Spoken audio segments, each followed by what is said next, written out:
ALLATRA Global Research Center presents. We are seeing people being diagnosed earlier compared to 50 years ago. We are seeing people being diagnosed with more aggressive disease of various kinds. And we are seeing people having worse outcome compared to what they used to. And this is despite of all the advancement we have been able to make in the medical science in general. Do we expect the rise in neurodegenerative diseases, disabilities, and so forth? I think we are already seeing that rise. The rise in cancer rates worldwide is absolutely frightening. I think it's very legitimate to call it an epidemic. There's an increased rate of cancer worldwide in children and also in people much younger than I used to see. So what's going on now is that we're having a rise in people getting cancer, children, young adults, and it's probably not due to smoking or alcohol or anything. There seems to be something else, something in the environment that is causing this cancer at an alarming rate, and it's getting worse. So a very serious problem.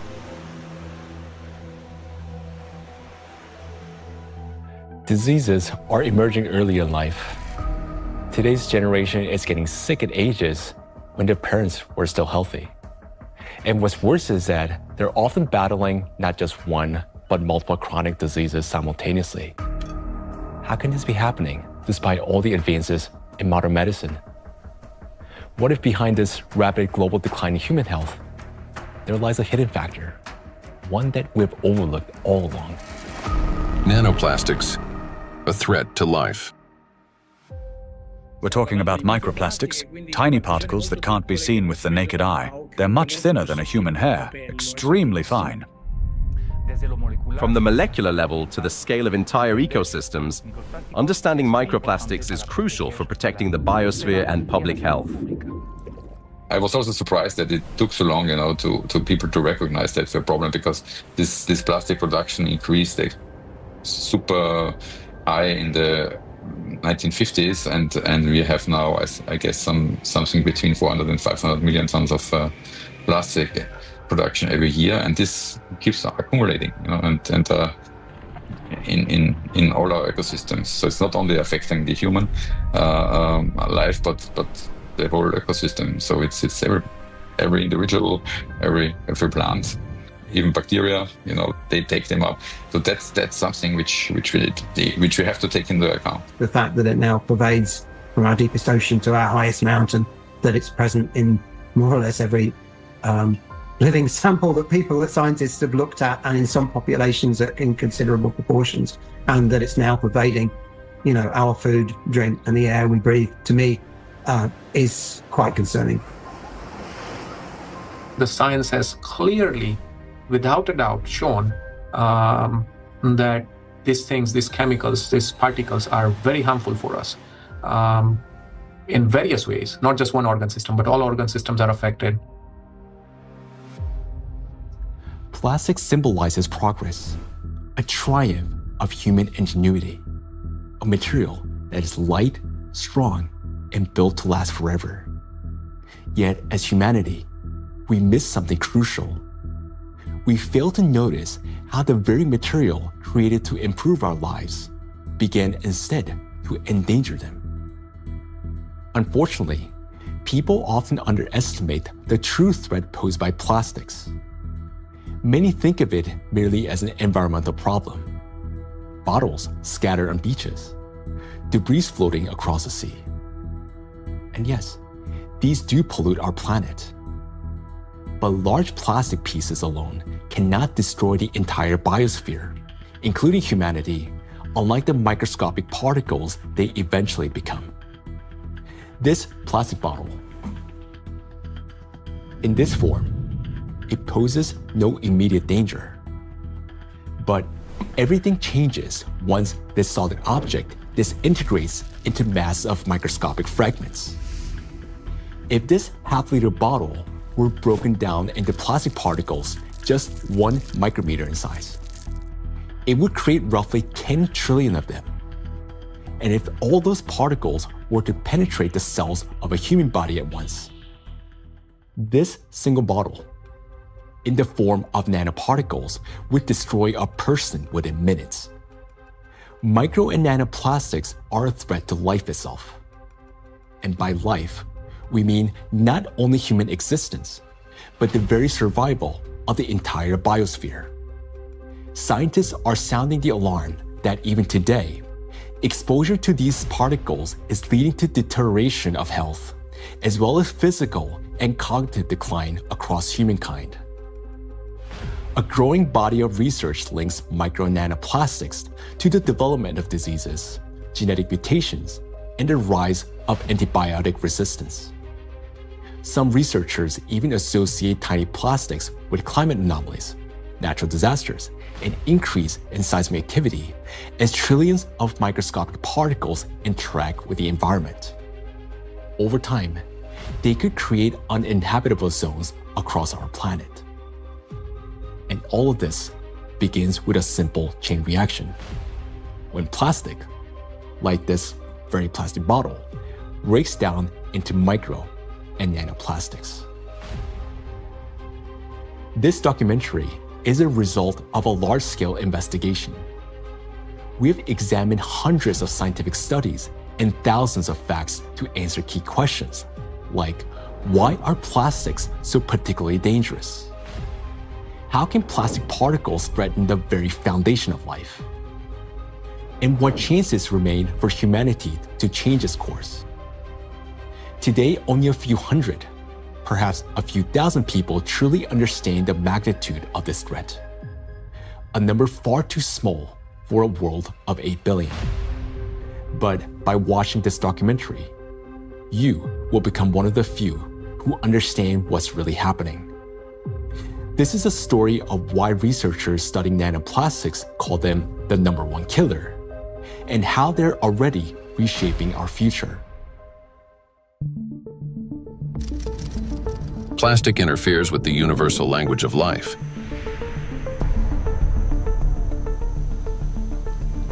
We are living in an era when life on Earth is disappearing faster than ever since the age of the dinosaurs. Currently, the extinction rate of species is 1,000 times higher than the natural extinction rates, making our time one of the most devastating periods in all of history in terms of biodiversity loss. The 6th mass extinction is already underway. The modern world is plunging into a biological collapse, like the ones in the past that wiped out up to 90% of all living creatures on the planet. While past global catastrophes were driven by volcanic eruptions or meteor impacts, today a new factor has joined these forces of nature. An invisible enemy created by humans, capable of destroying all life. Plastics are everywhere.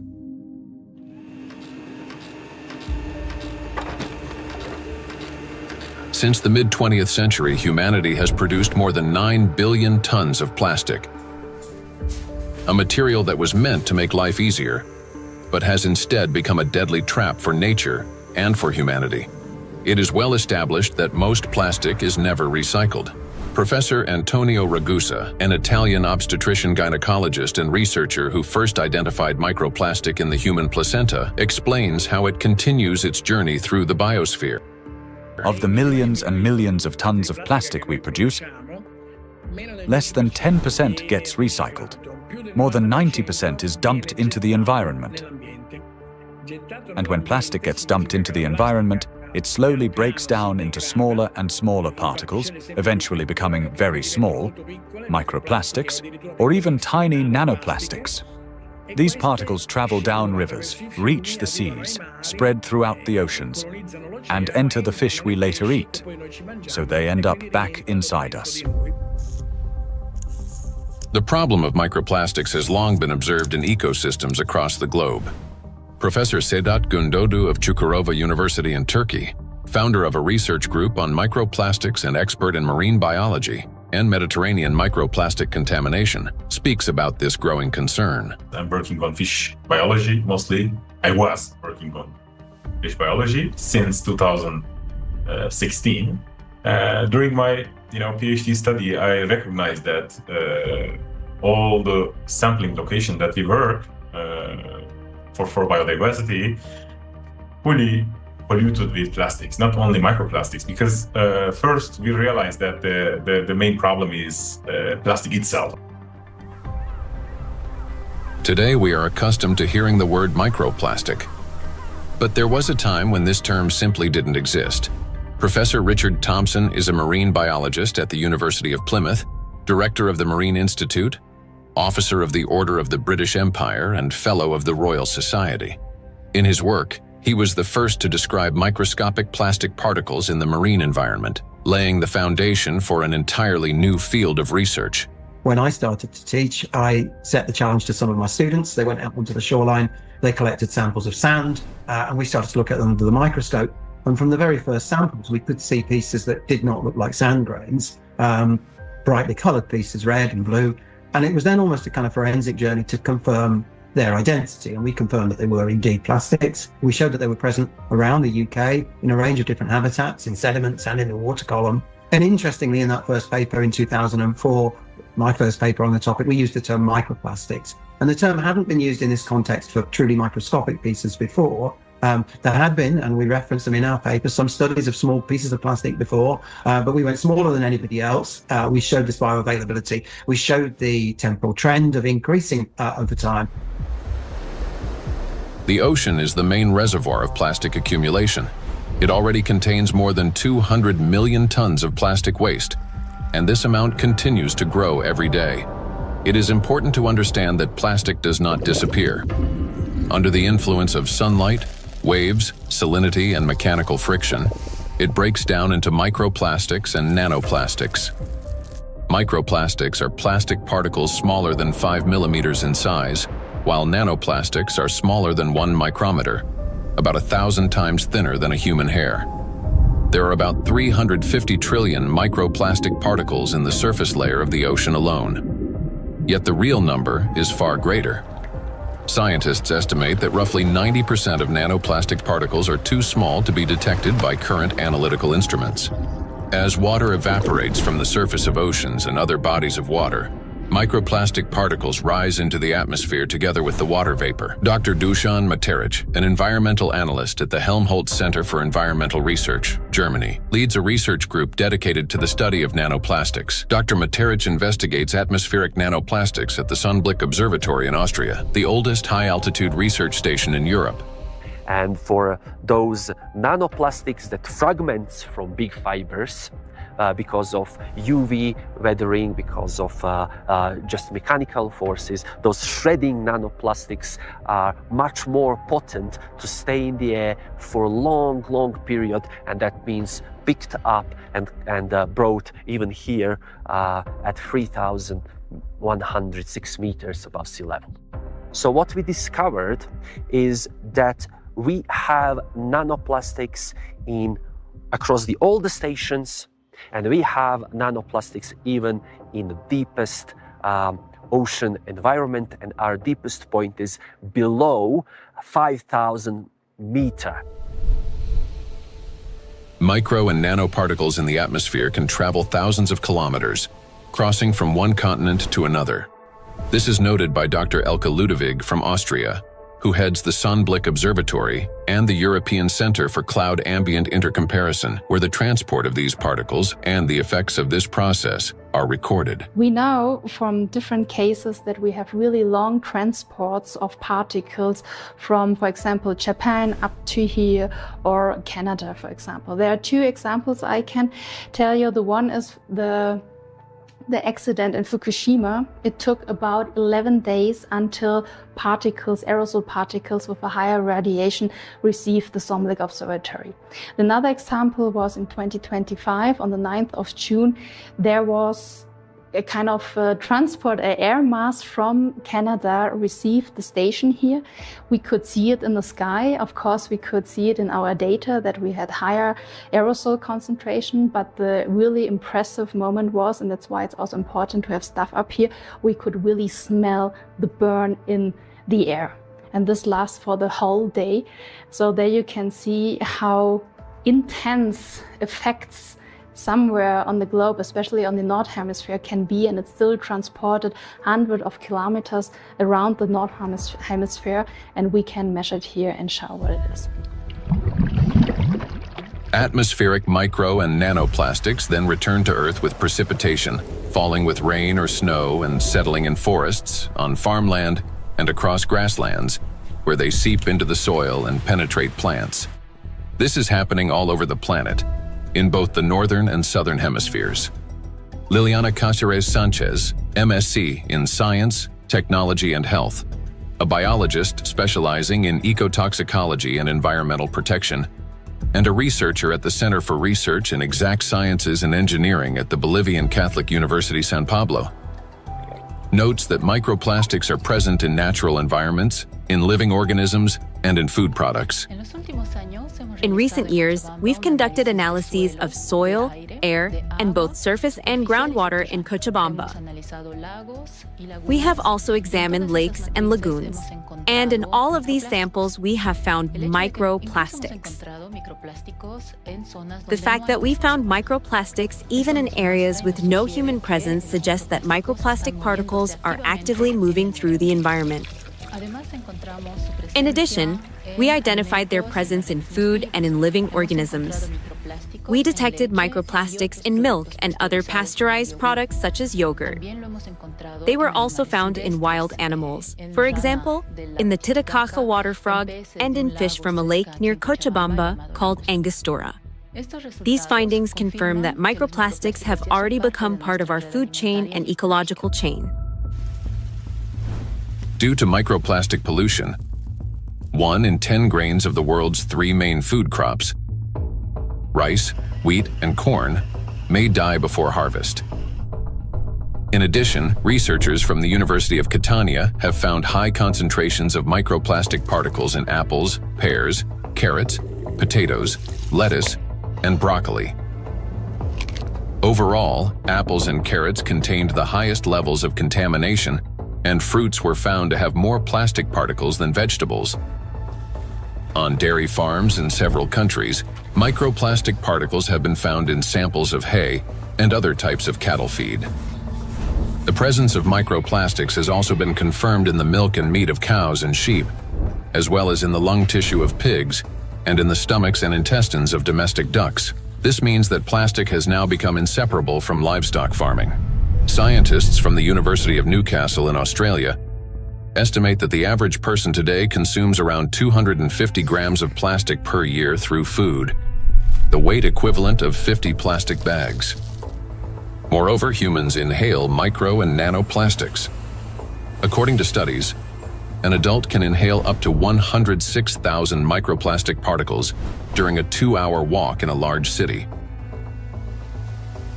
And in areas near bodies of water, that number significantly increases. We encounter micro and nanoplastic every day when we brush our teeth, take a shower, eat, run errands, go for a walk, wear our clothes, use household appliances, or take medications, and when we are working on a computer, riding public transport, drinking coffee on the go, shopping in a supermarket, or relaxing outdoors. Micro and nanoplastics are everywhere, and we barely notice how deeply these particles have become embedded in our everyday lives today. There are 3 ways plastic gets into the body: through inhalation, through the skin, and through food. And what happens next? It enters the bloodstream. Until fairly recently, about 15 years ago, people thought plastic was inert. And in fact, if you look at these plastic pellets, not microplastics but larger macroplastics, even if you put them in water, they just sit there quietly. It seems like they don't interfere much with the environment. But once they break down into micro and nanoplastics, they get into the human body through those 3 pathways, enter the bloodstream, and from there reach all the parenchymal tissues, that is, the organs, kidneys, liver, heart, arteries, veins, placenta, breast milk. Micro and nanoplastics have already become an inseparable part of the human body. They accumulate in the tissues of the intestines, heart muscles, and in the endocrine and reproductive organs, disrupting their functions. There isn't a single place in the human body they cannot penetrate. Studies show that the highest concentrations of nanoplastic have been found precisely in human brain tissue. Professor Lucas Kenner, a pathologist cancer researcher, director of the Christian Doppler Laboratory for Applied Metabolomics, and scientific director of the Micro-1 project studying microplastic and its effects on health, explains how micro and nanoplastic particles can evade the body's defense mechanisms and reach the brain within just a few hours.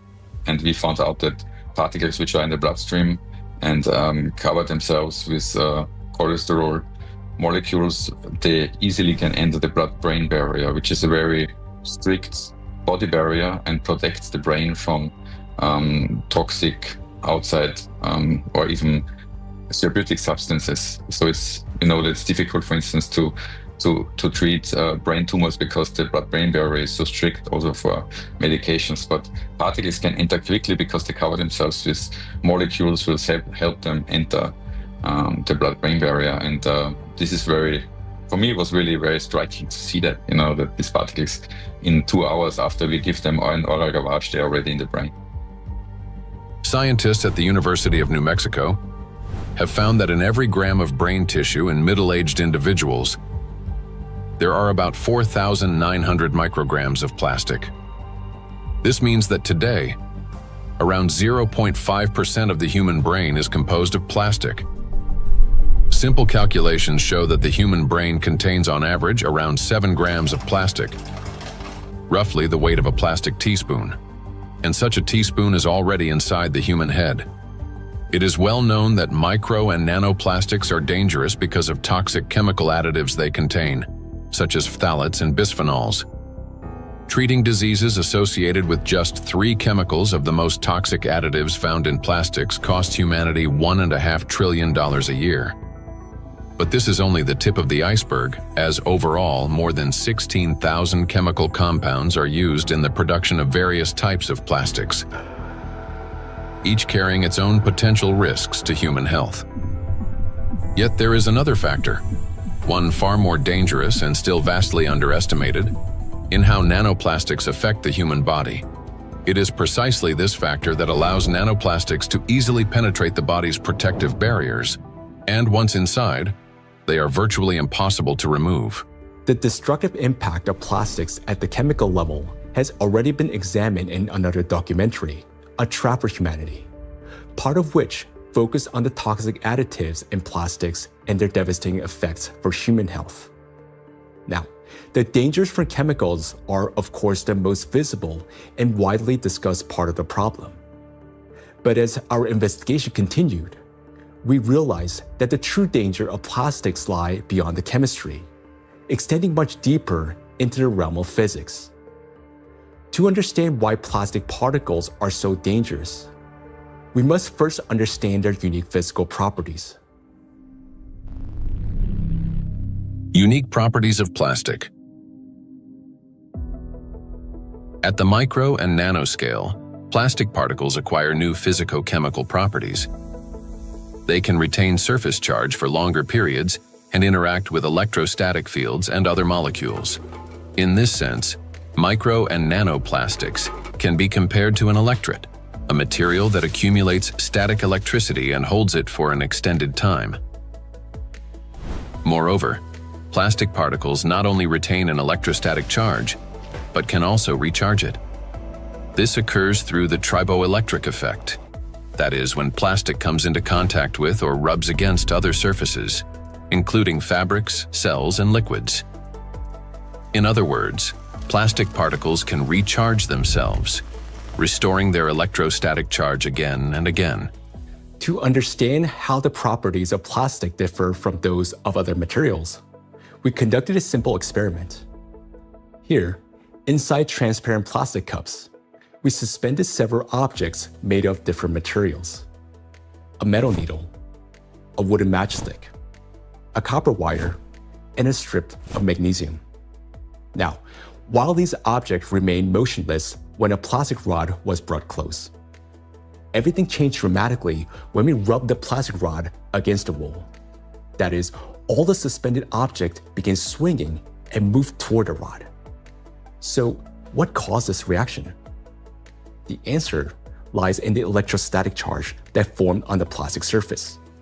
For example, a wooden rod, unlike plastic, cannot hold such a charge. even after rubbing it with wool.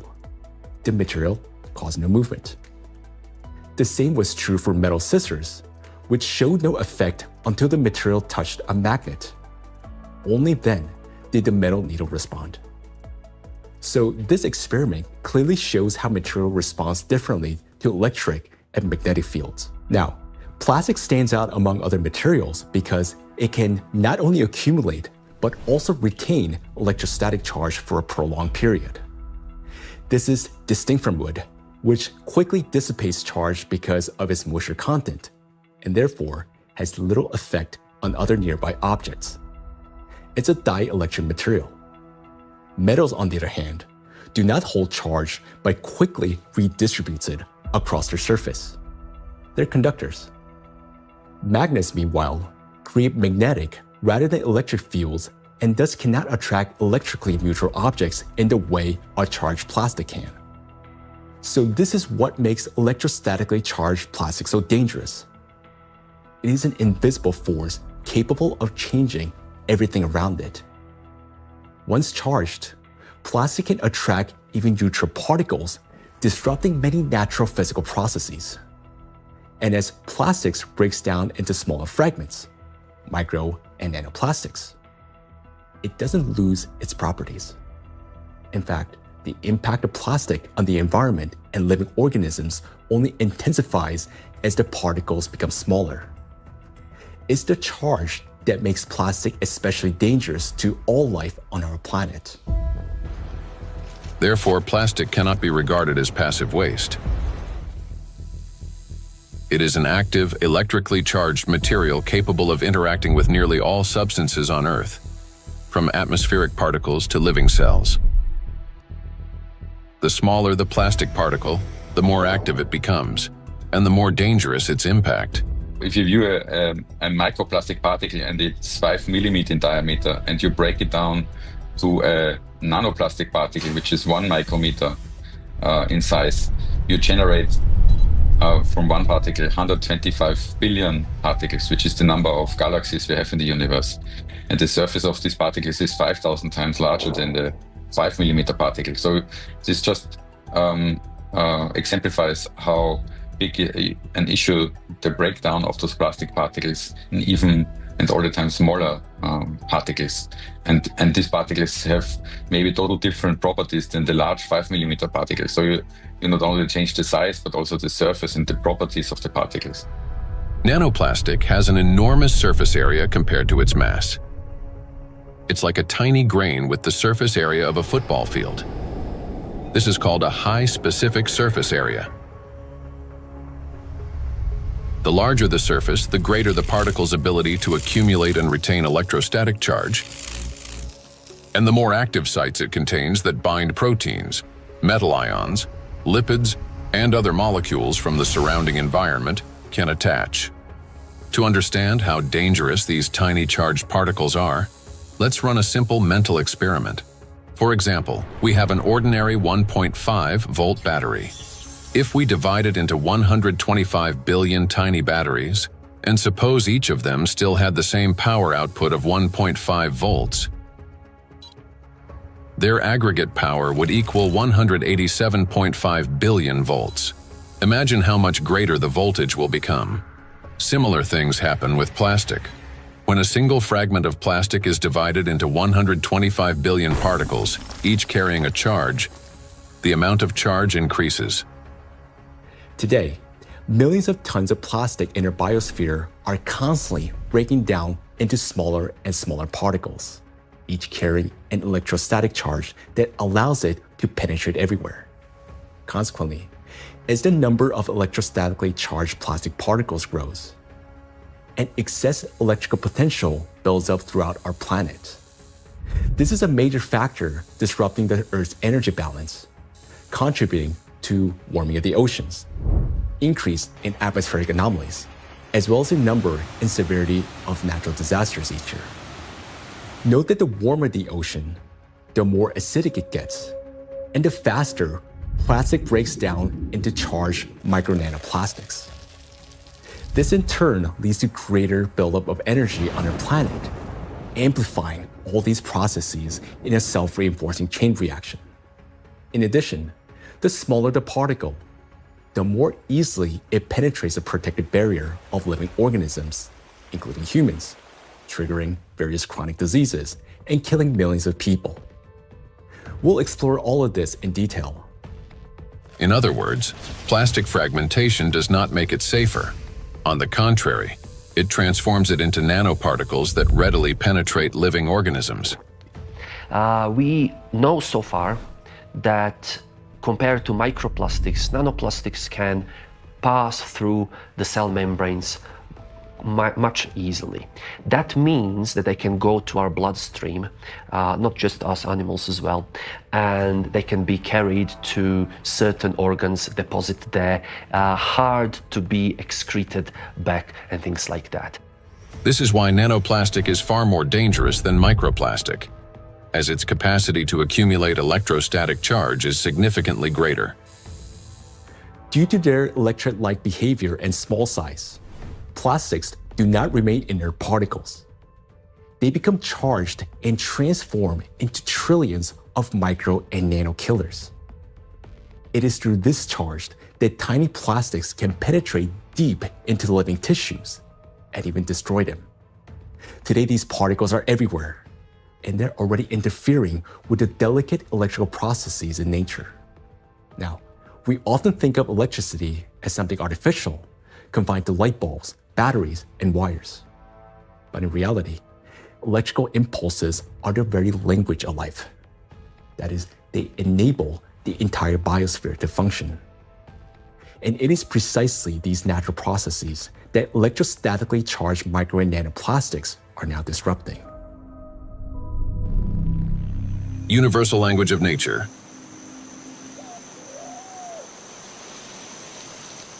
The universal language of nature is invisible, yet it is what connects all living beings into a single whole.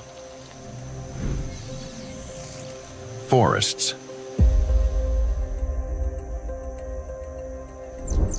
In forests, tree roots are linked with fungal networks, forming a complex and interconnected system beneath the soil that scientists call the Wood Wide Web. This network not only distributes water and nutrients, but also enables plants to exchange information.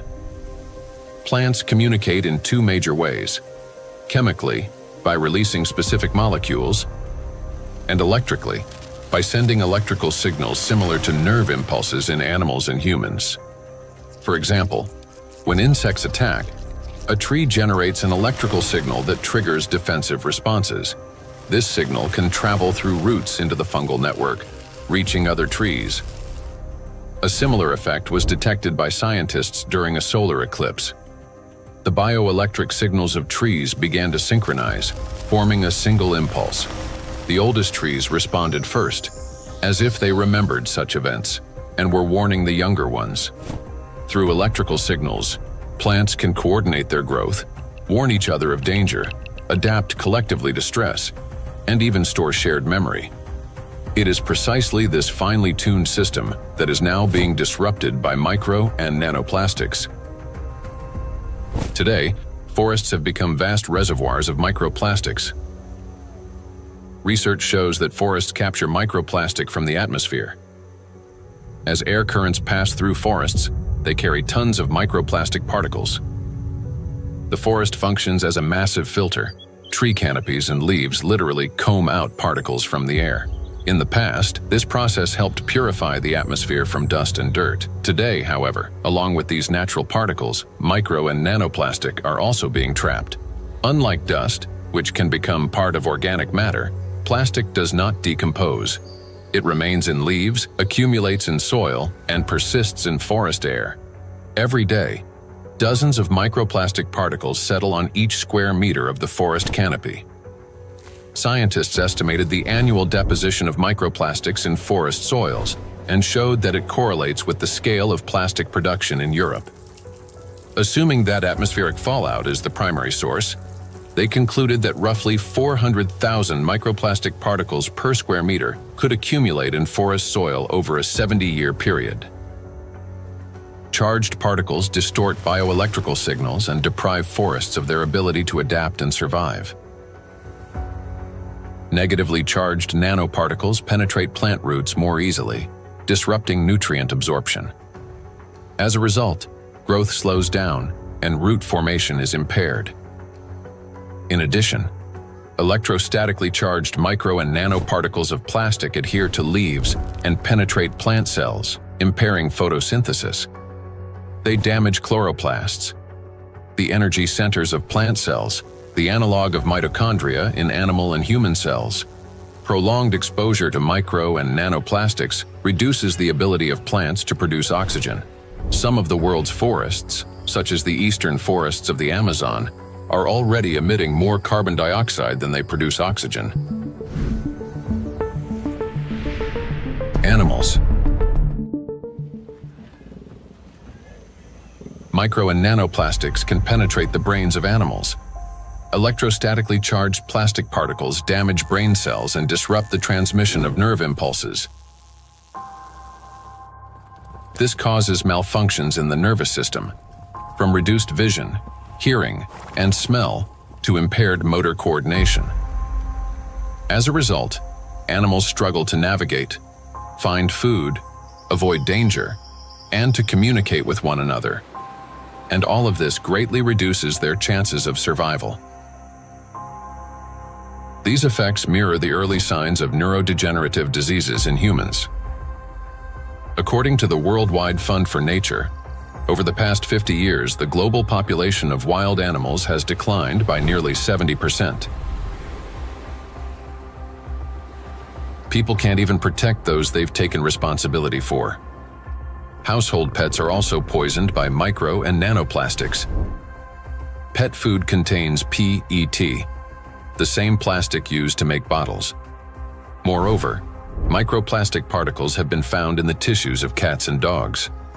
Scientists analyzed tissue samples from 49 animals, 24 cats and 25 dogs, that had died of natural causes and found that more than 70% of them had microplastics present in multiple organs.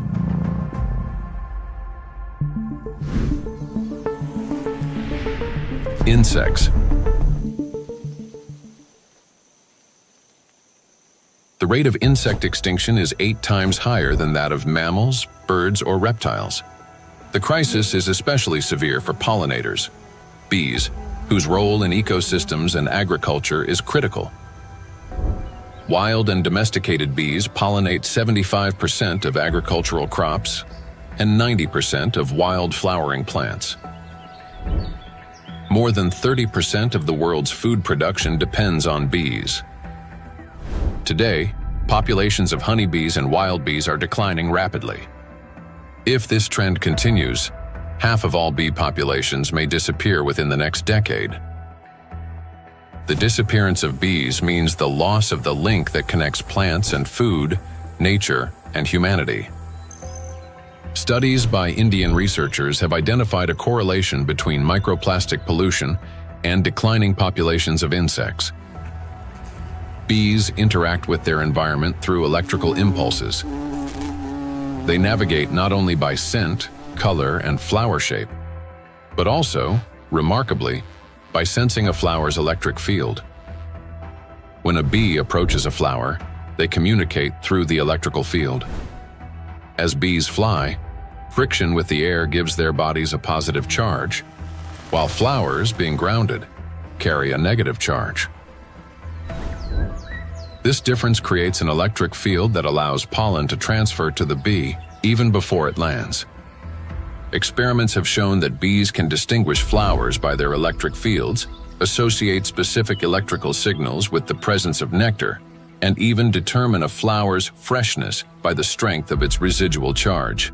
After a flower has been visited, its electric field weakens, and other bees can read the signal that the flower contains less nectar. Moreover, the bee's own electric charge can stimulate a plant to release fragrance, attracting even more pollinators. Thus, an entire electrical communication system operates between bees and flowers. The electrostatic charge carried by micro and nanoplastics distorts these electrical impulses, affecting the bee's brain and nervous system. As a result, bees can no longer recognize flowers, locate nectar, find its way home, or identify members of their colony. Even the smallest doses of microplastics can be lethal to bees. Bees are covered in sensitive hairs and constantly interact with their environment, allowing plastic particles to settle on their bodies and easily penetrate them. One of the leading experts studying the impact of microplastics on insects is Professor David Baraki, PhD in ecology and animal ethology, biologist, and head of the Cognitive and Behavioral Ecology Lab, B-Lab, at the University of Florence. We already know from our studies and studies from other colleagues that, for instance, the microplastic can affect the gut microbiome. So if they feed with microplastics, this can generate dysbiosis, or the microbiota can be affected. In the same way, we found that it can affect the immune response. So both honeybees and bumblebees have a kind of immune depression, so they are not any longer able to fight infections. And they can also show altered behavior. So, for instance, again, learning and memory is affected. Polyethylene doesn't seem to harm too much honeybees, and polyestyrene had a strong impact not only on survival but also on learning and memory. So in our experiment, we really found that this polymer, concentration that we probably can find in environment can actually impair memory formation and memory retrieval. And this is, of course, alarming because for honeybees, as I said, it's very, very important to have a good learning and memory capabilities. When microplastics enter a bee's body through food or air, they damage the intestine, disrupt metabolism and reproductive function, weaken the immune system, and alter their behavior, even to the point of losing the ability to navigate.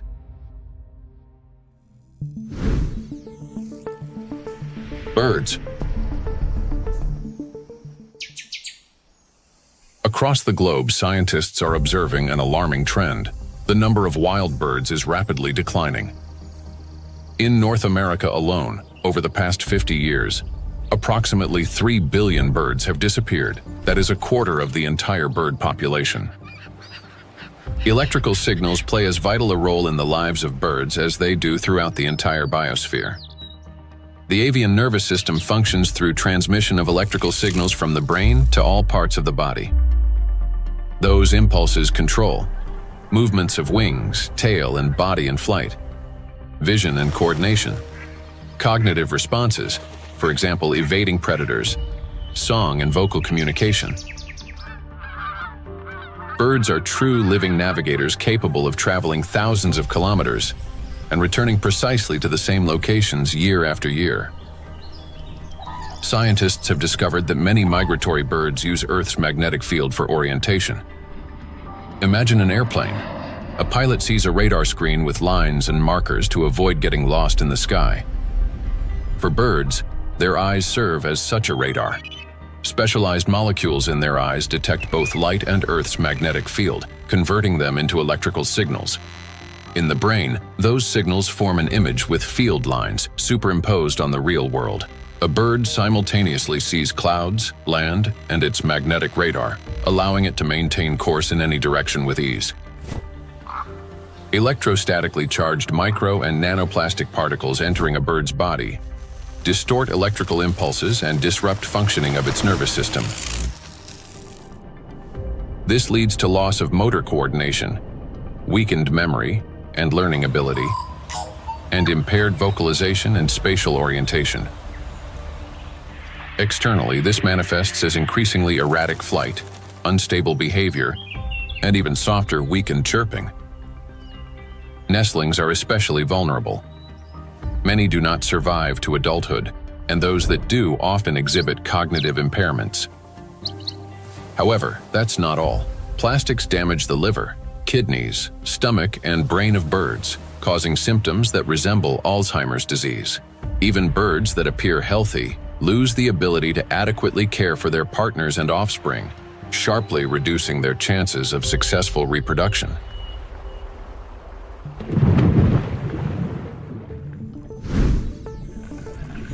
Marine life.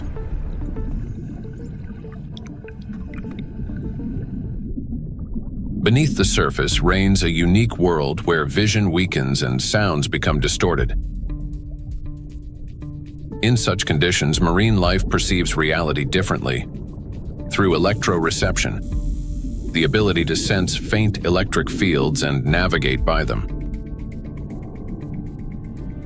Predators such as sharks can detect tiny electrical impulses produced by muscle contractions and the heartbeat of their prey.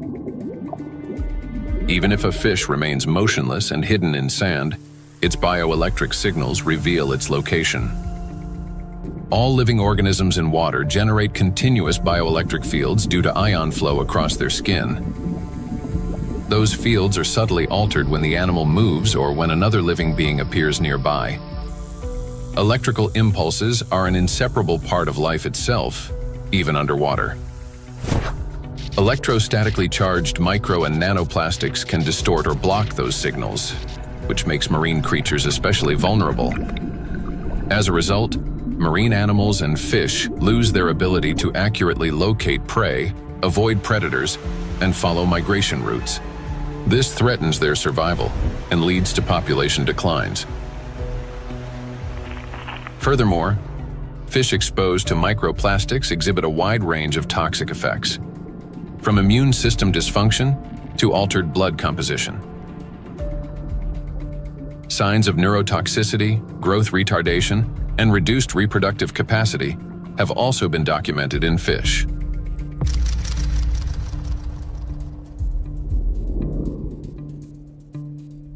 All processes in the biosphere rely on extremely subtle electrical impulses. It is these impulses that become distorted by electrostatically charged micro and nanoplastic.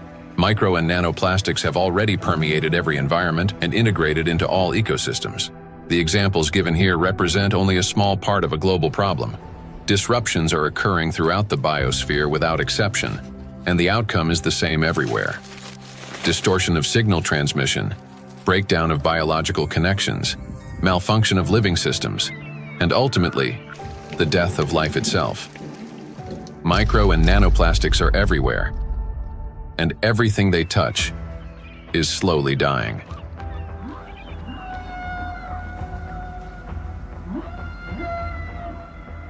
Charged micro and nanoplastics disturb the natural biological impulses that form the very foundation of life.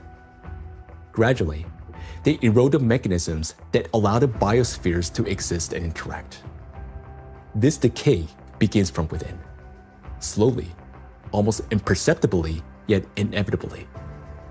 Even what appears healthy and alive today is already contaminated by micro and nanoplastics. Today, so many of these particles have already accumulated on our planet that they will be enough to destroy the entire biosphere several times over. And their numbers continue to grow each day. Nature is not merely a habitat. It's our breath, our nourishment, and our protection. Humanity can survive without technology, but not without air, water, and living organisms. When life on Earth dies, humanity dies with it. The truth is that we do not exist separately from nature, no matter how much we try to convince ourselves otherwise. We're part of it. So you have probably guessed who we're going to talk about next. Yes, about us. Impulse of life. For humans, just like for all living beings in the biosphere, electrical signals are the pulse of life. The human body is, quite literally, an electrical system. The brain thinks with the help of electrical impulses. The heart beats because cells transmit electrical signals to one another, and muscles contract when they receive signals from the nervous system.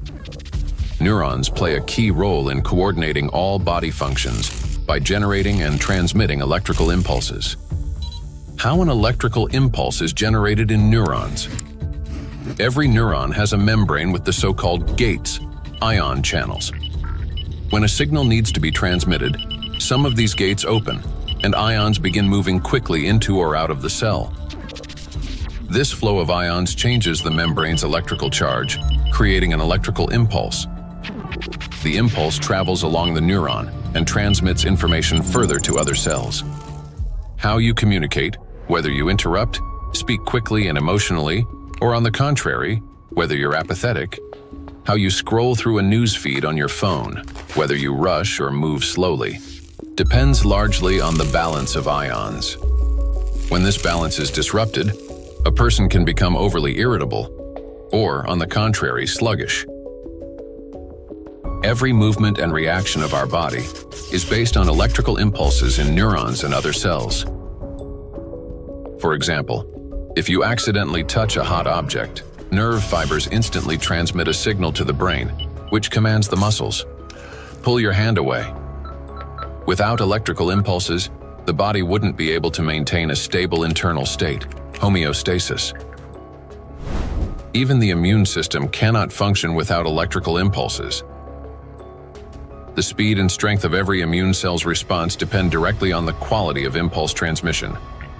Emotions and thoughts are also the language of electrical impulses. When you feel joy, sadness, excitement, love, or recall a memory, tiny electrical sparks run between neurons. They're like messages between friends. One neuron writes, another reads, and passes it on. Through these chains, thoughts, emotions, and decisions are born. When you learn something new, that too is the work of electrical impulses. They create new neural connections, as if paving little pathways in the brain that make it easier for impulses to travel later on. Even at the very beginning of life, when a sperm cell fertilizes an egg, an extraordinary phenomenon occurs. This contact triggers a cascade of biochemical reactions, including the release of billions of zinc ions. This impulse acts like a start button that activates the egg and initiates the very process from which the future embryo begins to develop. We rarely think of ourselves as electrical systems, yet that's exactly how our bodies function. Nature created a perfect design in which countless vital processes and interactions occur through electrical impulses. But there was one thing that nature could not have foreseen: that humans would create an enemy capable of infiltrating and disrupting this perfect mechanism. In studying micro and nanoplastics, we discovered that their most dangerous weapon is invisible. It is the electrostatic charge that these particles accumulate and retain. This charge begins to destroy us from within, starting from the very foundation of life, the cell. Inside the cell, charged nanoplastics cause the greatest harm. They disrupt communications between the cells, trigger self-destruction programs, and deprive cells of their ability to generate energy for sustaining life. The question is, how do plastics do this? How do micro and nanoplastics damage the body's cells? Disruption of interactions between neurons. Electrostatic charge and extremely small size allow nanoplastic particles to penetrate inside human cells. The impact of nanoplastics on cell function can be clearly traced in neurons, cells of the nervous system, as their function is directly linked to the generation and transmission of electrical signals. Valérie Etkin, Doctor of Physical and Mathematical Sciences and member of the European Academy of Natural Sciences, emphasizes that the impact of nanoplastics on nerve cells manifests at the most fundamental levels. Nanoplastics significantly influence the generation and transmission of neural impulses through multiple mechanisms that disrupt ion transport and the electrical activity of neurons responsible for transmitting nerve signals in the body. Each neuron functions like a miniature battery. It constantly maintains a difference in electrical charge between the inside and outside of its membrane. This enables the neuron to be ready to transmit a signal at the right moment. Charged nanoplastic disturbs this delicate balance, making the cell behave unpredictably. A neuron may activate prematurely, like a light flickering on without command, or conversely, fail to transmit a signal when needed. Such interference disrupts the operation of entire neural networks, like a city experiencing power outages, where neighborhoods go dark one after another, leading to a blackout. In addition, as shown by research conducted by Chinese scientists from Southern Medical University in Guangzhou, nanoplastic interferes with the operation of ion channels. Nanoplastic carrying an electrostatic charge can interact with these channels and alter their structure. As a result, the gates may fail to open or remain open for too long. This also disturbs normal signal transmission throughout the nervous system. When electrostatic interactions occur with charged membrane lipids, they cause a redistribution of charged lipids and proteins within the membrane, which leads to impaired functionality of these lipid membranes. This results in localized changes in ion concentration and the formation of ion concentration gradients around charged particles. The function of ion pumps, which are essential for maintaining ion balance, becomes disrupted.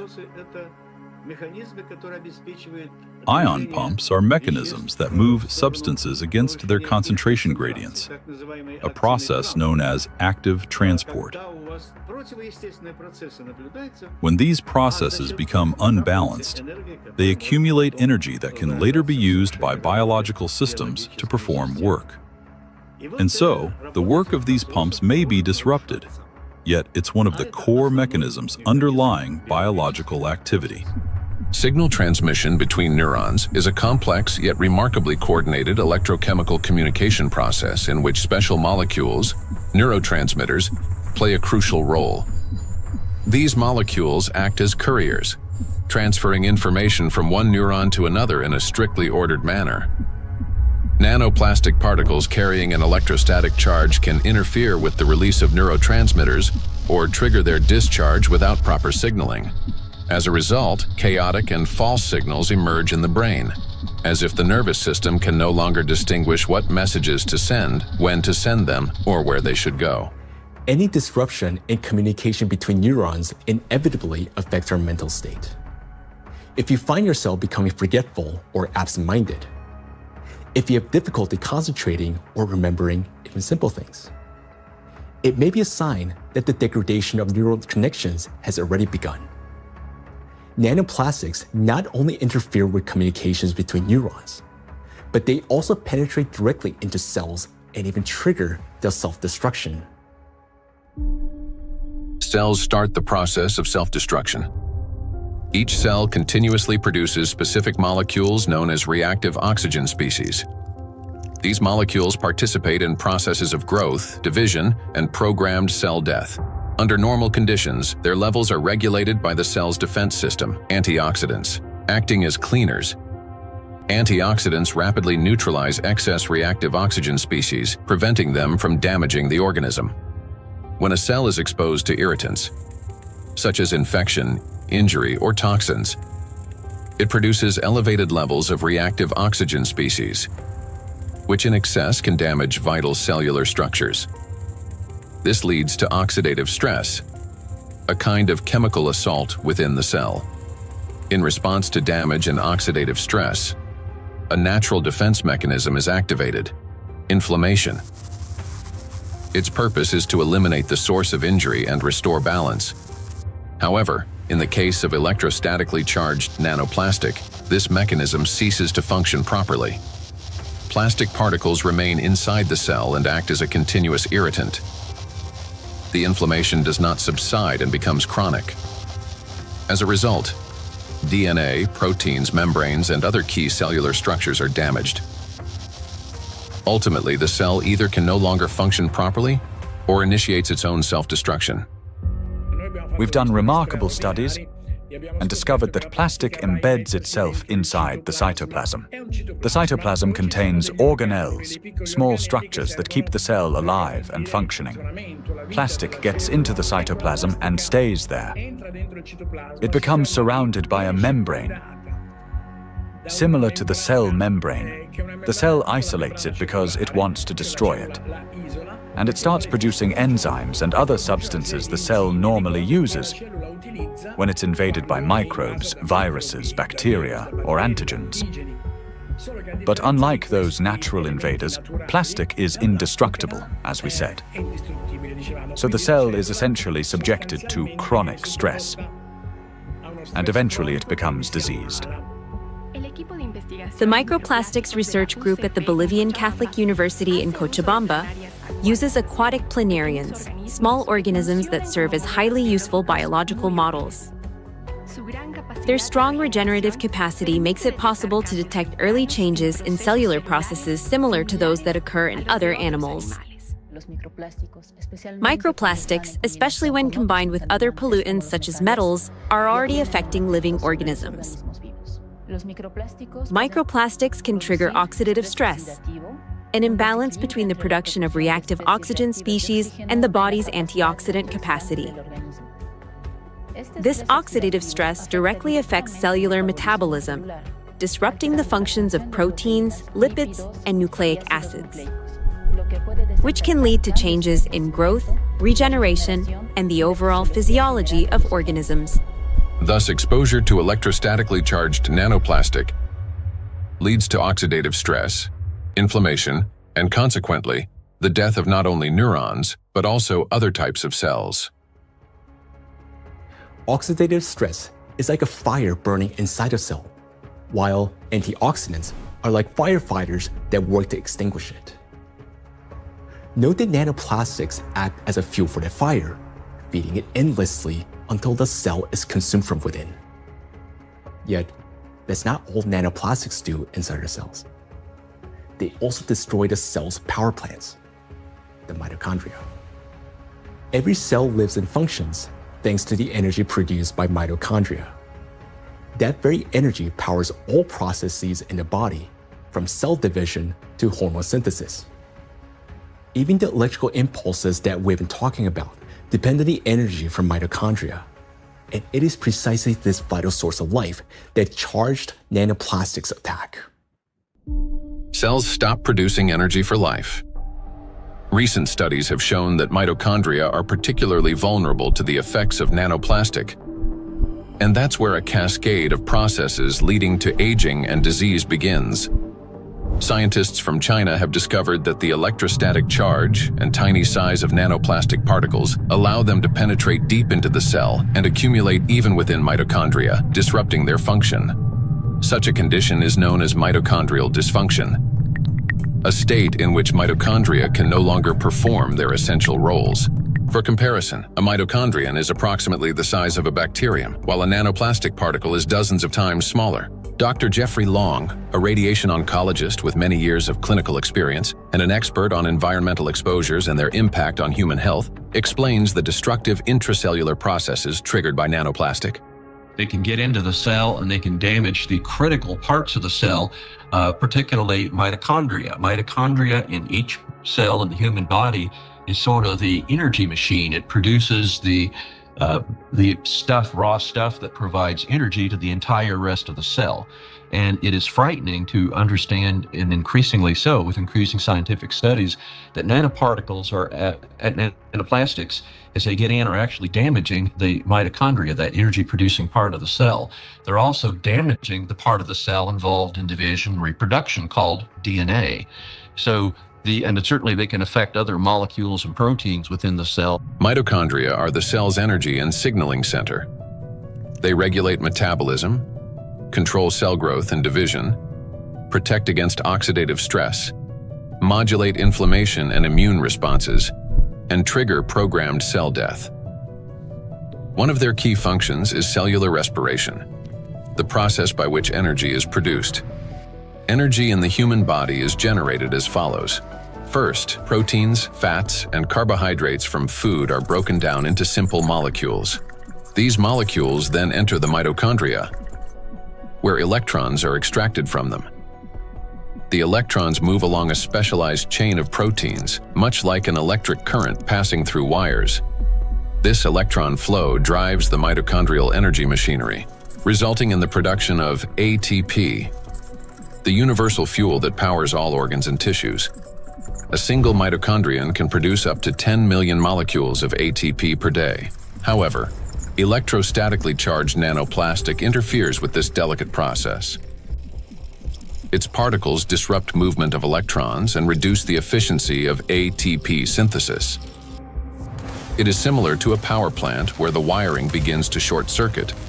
The generator falters, energy output drops, and the entire system starts to fail more quickly. Mitochondria have their own DNA, a set of instructions for energy production. Without it, mitochondria cannot generate energy, and the cell gradually loses its power source and begins to deteriorate. Exposure to nanoplastic causes mutations to accumulate rapidly in mitochondrial DNA, further impairing mitochondrial function. Studies published in 2023 demonstrated that 50 nanometer polystyrene nanoparticles sharply reduce ATP production and increase the number of mutations in mitochondrial DNA. We have studies on this, with dramatic images taken using a scanning electron microscope, as well as a transmission one, where you can actually see plastic destroying the mitochondria, the structures that produce a cell's energy. Chronic exposure to nanoplastic turns cells into a battlefield. Their electrostatic charge prevents mitochondria from carrying out their essential functions, and this disruption marks the beginning of the slow decline of cells, tissues, and organs. We have now seen the key mechanisms by which charged nanoplastic particles damage cells. Each of these processes is destructive on their own, but they also occur simultaneously and amplify one another's effects. This chain reaction unleashes avalanche of damages leading to cell death, and ultimately causing systemic breakdowns and accelerating biological aging. Micro and nanoplastics accelerate aging. We tend to think that aging begins with wrinkles, gray hair, or fatigue. But in reality, it starts deep within the cells, with mitochondrial dysfunction and failures in key biological processes. Over time, damaged and dying cells accumulate, and the body loses its ability to renew itself. Aging is the gradual wear and tear of life's internal mechanisms. Scientists identify several main mechanisms of aging, such as oxidative stress, mitochondrial dysfunction, chronic inflammation, telomere shortening, DNA damage accumulation, epigenetic alterations. These same mechanisms underlie various diseases. When mitochondria can no longer produce sufficient energy, when DNA damage accumulates, and when inflammation becomes chronic, the organism grows increasingly vulnerable.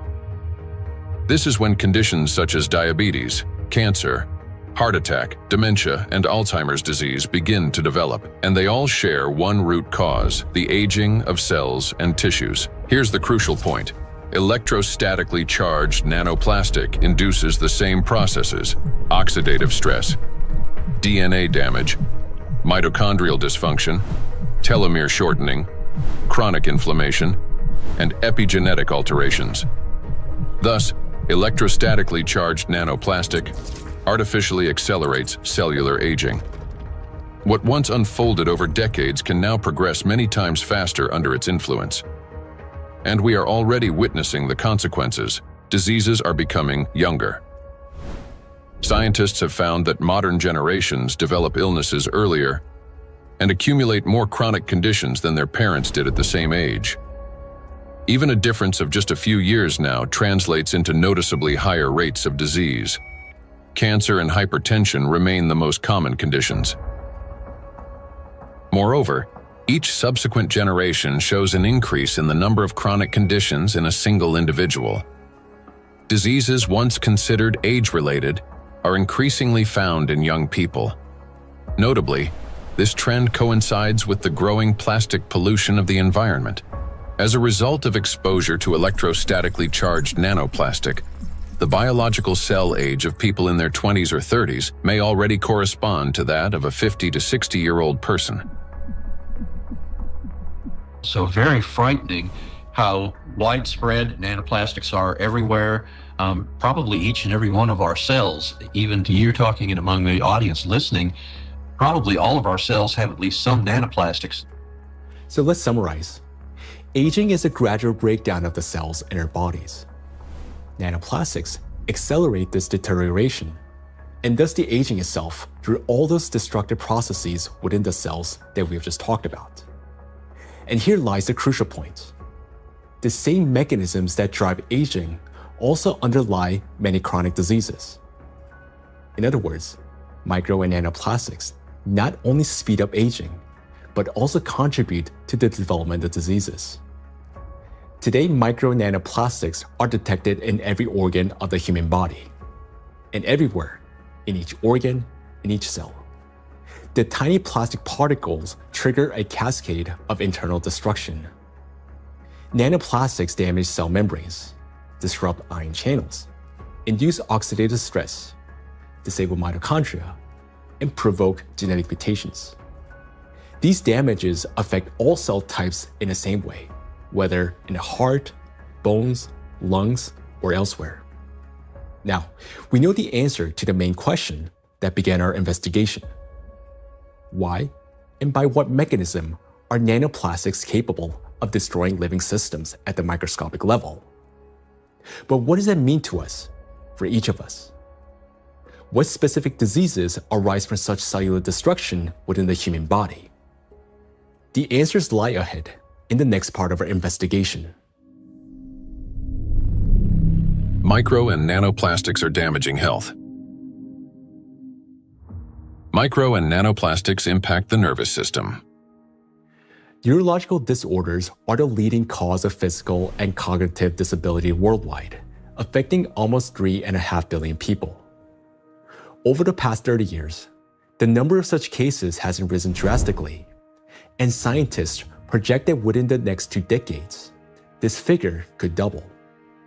Since this trend mirrors a surge of plastic pollutions in our environment, it becomes clear why these diseases are becoming more prevalent and why they're increasingly affecting younger population. Now, recall the image of a plastic spoon in the brain. Unfortunately, it doesn't sit there inert or harmless. Electrostatically charged plastic particles attack neurons, the brain cells that are responsible for most of our thoughts and movements.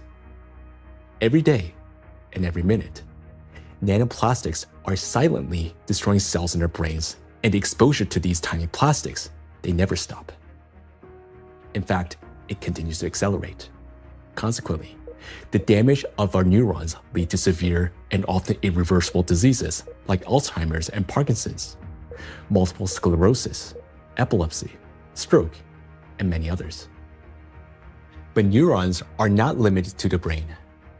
They form an extensive network that coordinates and synchronizes the activity of the entire body.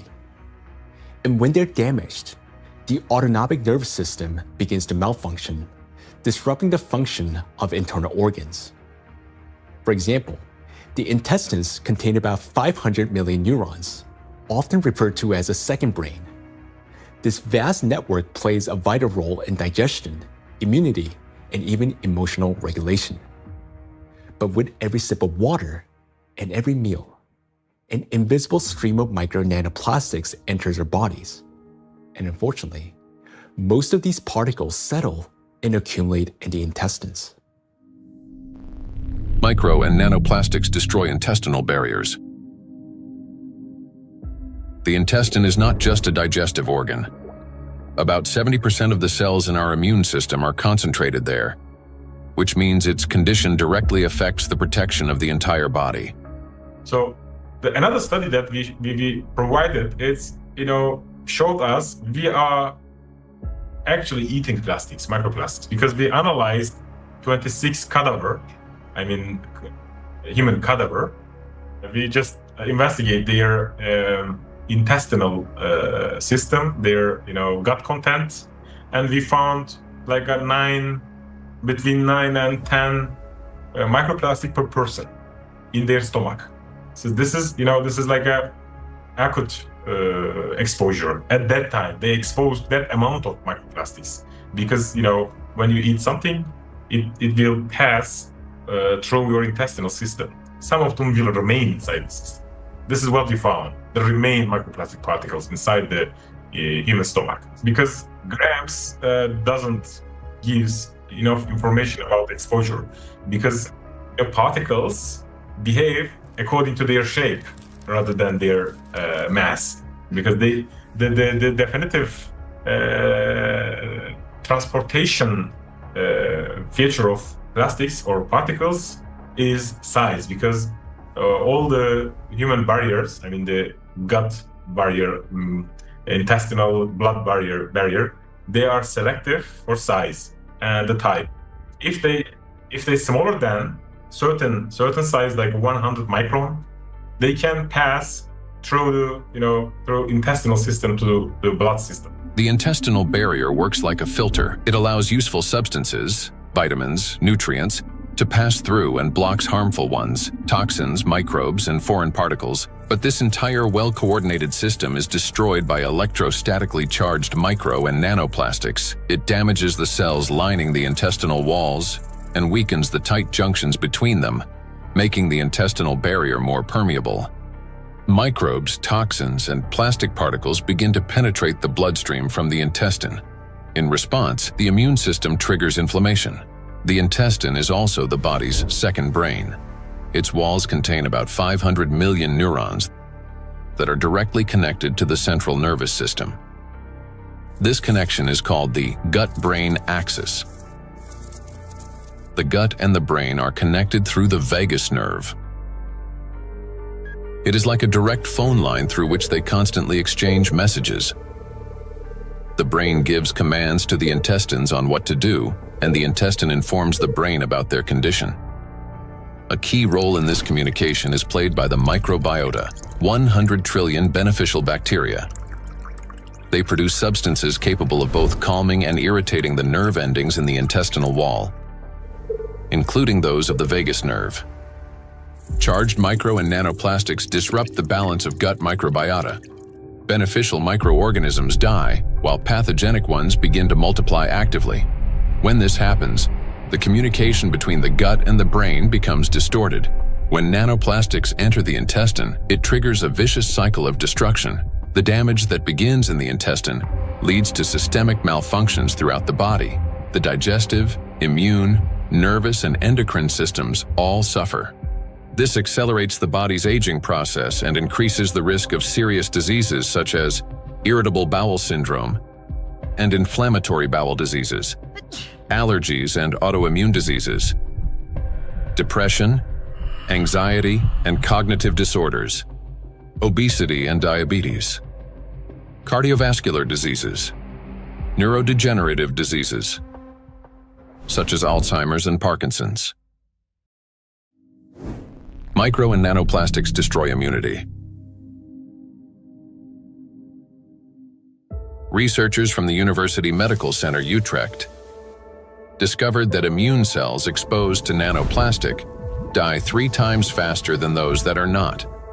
Such accelerated death of immune cells severely weakens immunity and reduces the body's ability to fight infections. This contributes to the spread of inflammatory reactions throughout the body. Scientists from Zhengzhou University and Henan Cancer Hospital in China have found that nanoplastics penetrate even into the bone marrow and the thymus, the organs where blood and immune cells originate and mature. The bone marrow performs 2 key functions. On the one hand, it is a blood cell factory, where red blood cells, white blood cells, and platelets are formed. On the other, stem cells of the bone marrow play a role in regenerating bones, cartilage, muscles, and fat tissue. The impact of nanoplastics on stem cells means damage to the very foundation of regeneration. First, blood formation worsens. Anemia can develop due to a lack of red blood cells. Immunity decreases due to fewer white blood cells. And the risk of bleeding rises because of platelet deficiency. Second, Damage to bone cells makes bones more fragile, increasing the risk of fractures and slowing their recovery. Nanoplastics not only destroy the immune system, but through its electrostatic charge, they also create conditions for the reproduction and resilience of pathogens. A study from the University of Illinois showed that positively charged nanoplastic particles increase physiological stress in gut bacteria such as E. coli, making them more pathogenic. The electrostatic charge plays the decisive role here. It is what increases the pathogenicity of microorganisms. At the same time, nanoplastic particles without electrostatic charge did not cause physiological stress in bacteria, and their danger to humans did not increase.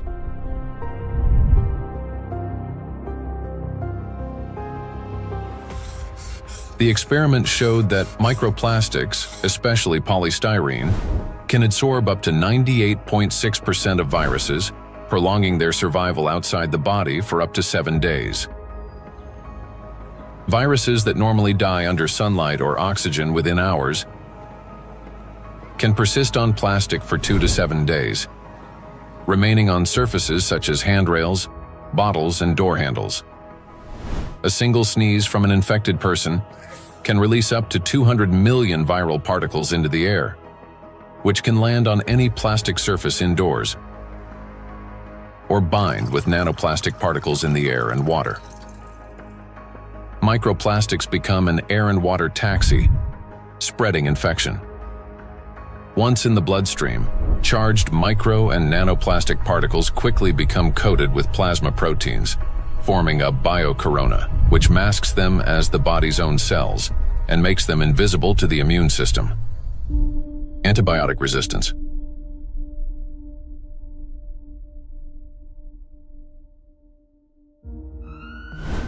In 2019, antimicrobial resistance was directly responsible for more than 1 million deaths, with nearly 5 million additional deaths linked to related complications. Studies in 2025 show that plastic helps bacteria develop resistance to antibiotics, driving a crisis that medicine is increasingly unable to control. Why? Because plastic is the perfect platform for bacterial growth. On its surface, they easily form biofilms, a dense protective layer shielding bacteria from sunlight, drying out, immune system attacks, and, most importantly, from antibiotics. Just like viruses, bacteria can survive on plastic longer than on other materials, sometimes for 3 days or more. This makes microplastic an efficient carrier of dangerous microbes through water, soil, and food. Paul Dabzak, PhD in water chemistry and microbiology, researcher at Center for Research in Exact Sciences and Engineering at the Bolivian Catholic University San Pablo, notes that the presence of biofilms on microplastics makes them even more dangerous. In the laboratory, we study how microplastics interact with metals and microorganisms.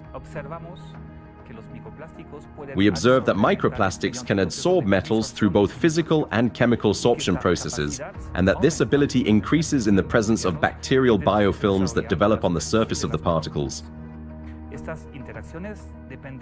These interactions depend on the type of plastic and the size of the particles, which alters their electrostatic charges. This causes microplastics to act like a magnet, attracting even more contaminants to their surfaces. In laboratory conditions, researchers from Boston University found that when bacteria come into contact with microplastic, they activate a special metabolic process linked to electron transfer. Simply put, plastic particles can share electrons with bacteria, acting as a kind of power bank for them. This process is called extracellular electron transfer. It gives bacteria extra energy, which first of all, makes them stronger, helps them divide faster, mutate, and build resilient multi-layered biofilms that block antibiotics from penetrating. Secondly, this extra energy directly accelerates antibiotic resistance. What's worse, even after plastic was removed from the experiment, bacteria retained their new properties. They mutated, became more resistant, and continued forming strong biofilms on other surfaces, even without plastic support. This means plastics may accelerate the rise and spread of the so-called superbacteria that are resistant to drug treatment. According to WHO estimates, by 2050, antimicrobial resistance will claim 10 million lives every year. Meanwhile, new antibiotics are being developed far more slowly than bacteria evolve. So think about this. Charged microplastics not only help bacteria to survive, but they also enable them to mutate into superbacteria that are resistant to antibiotics. This discovery reshapes our perspective on plastic pollution because we now understand that the problem is far more alarming than we have previously believed. And each year, the threat of antibiotic resistance is growing. In many countries, standard drugs are already losing their effectiveness, and even common infections are becoming increasingly difficult to treat. If this trend continues, antibiotics could soon become entirely useless. Micro and nanoplastics affect the respiratory system.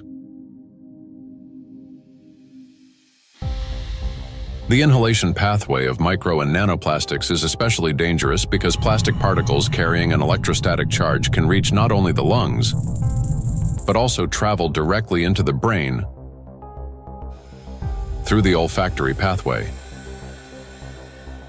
Chinese researchers have estimated that in just 2 hours outdoors, an adult can inhale up to 106,000 microplastic particles, and a child about 73,000. Given the lower body mass of children, the concentration of inhaled microplastics per kilogram is on average 4 times higher in children than in adults. Once inside the respiratory tract, micro and nanoplastic particles carrying an electrostatic charge trigger a chain of destructive reactions in every cell of the bronchi and lungs. They cause oxidative stress and chronic inflammation, leading to severe consequences such as the onset and worsening of bronchial asthma, progression of chronic obstructive pulmonary disease, pulmonary fibrosis, in which healthy lung tissue is replaced by scar tissue, and an increased risk of malignant tumors of the respiratory tract. In a study conducted in 2021, microplastics were found in 13 out of 20 lung tissue samples. In patients with respiratory diseases, particles were found in every sample of throat phlegm. What's more, plastic fibers have been discovered in malignant lung tumors. According to the World Health Organization, lower respiratory tract infections remain the world's deadliest infectious disease and rank among the top 5 leading causes of death. Cancer of the trachea, bronchi, and lungs ranks 6th among the leading causes of death. Micro and nanoplastics disrupt the functioning of the heart and blood vessels. Cardiovascular diseases are the leading cause of death worldwide. Despite tremendous efforts by the scientific community to develop and introduce innovative treatments, both the incidence and mortality from these diseases continue to rise. How do micro and nanoplastics damage the heart and blood vessels? The main thing electrostatically charged nanoplastics do is they destroy the mitochondria inside our cells. The heart is one of the body's most energy-demanding organs, and it's the mitochondria, the energy producers, that give it the power for every single beat.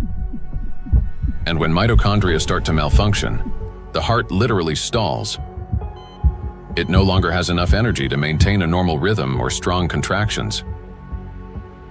Heart attacks and strokes remain the world's leading causes of death among all diseases.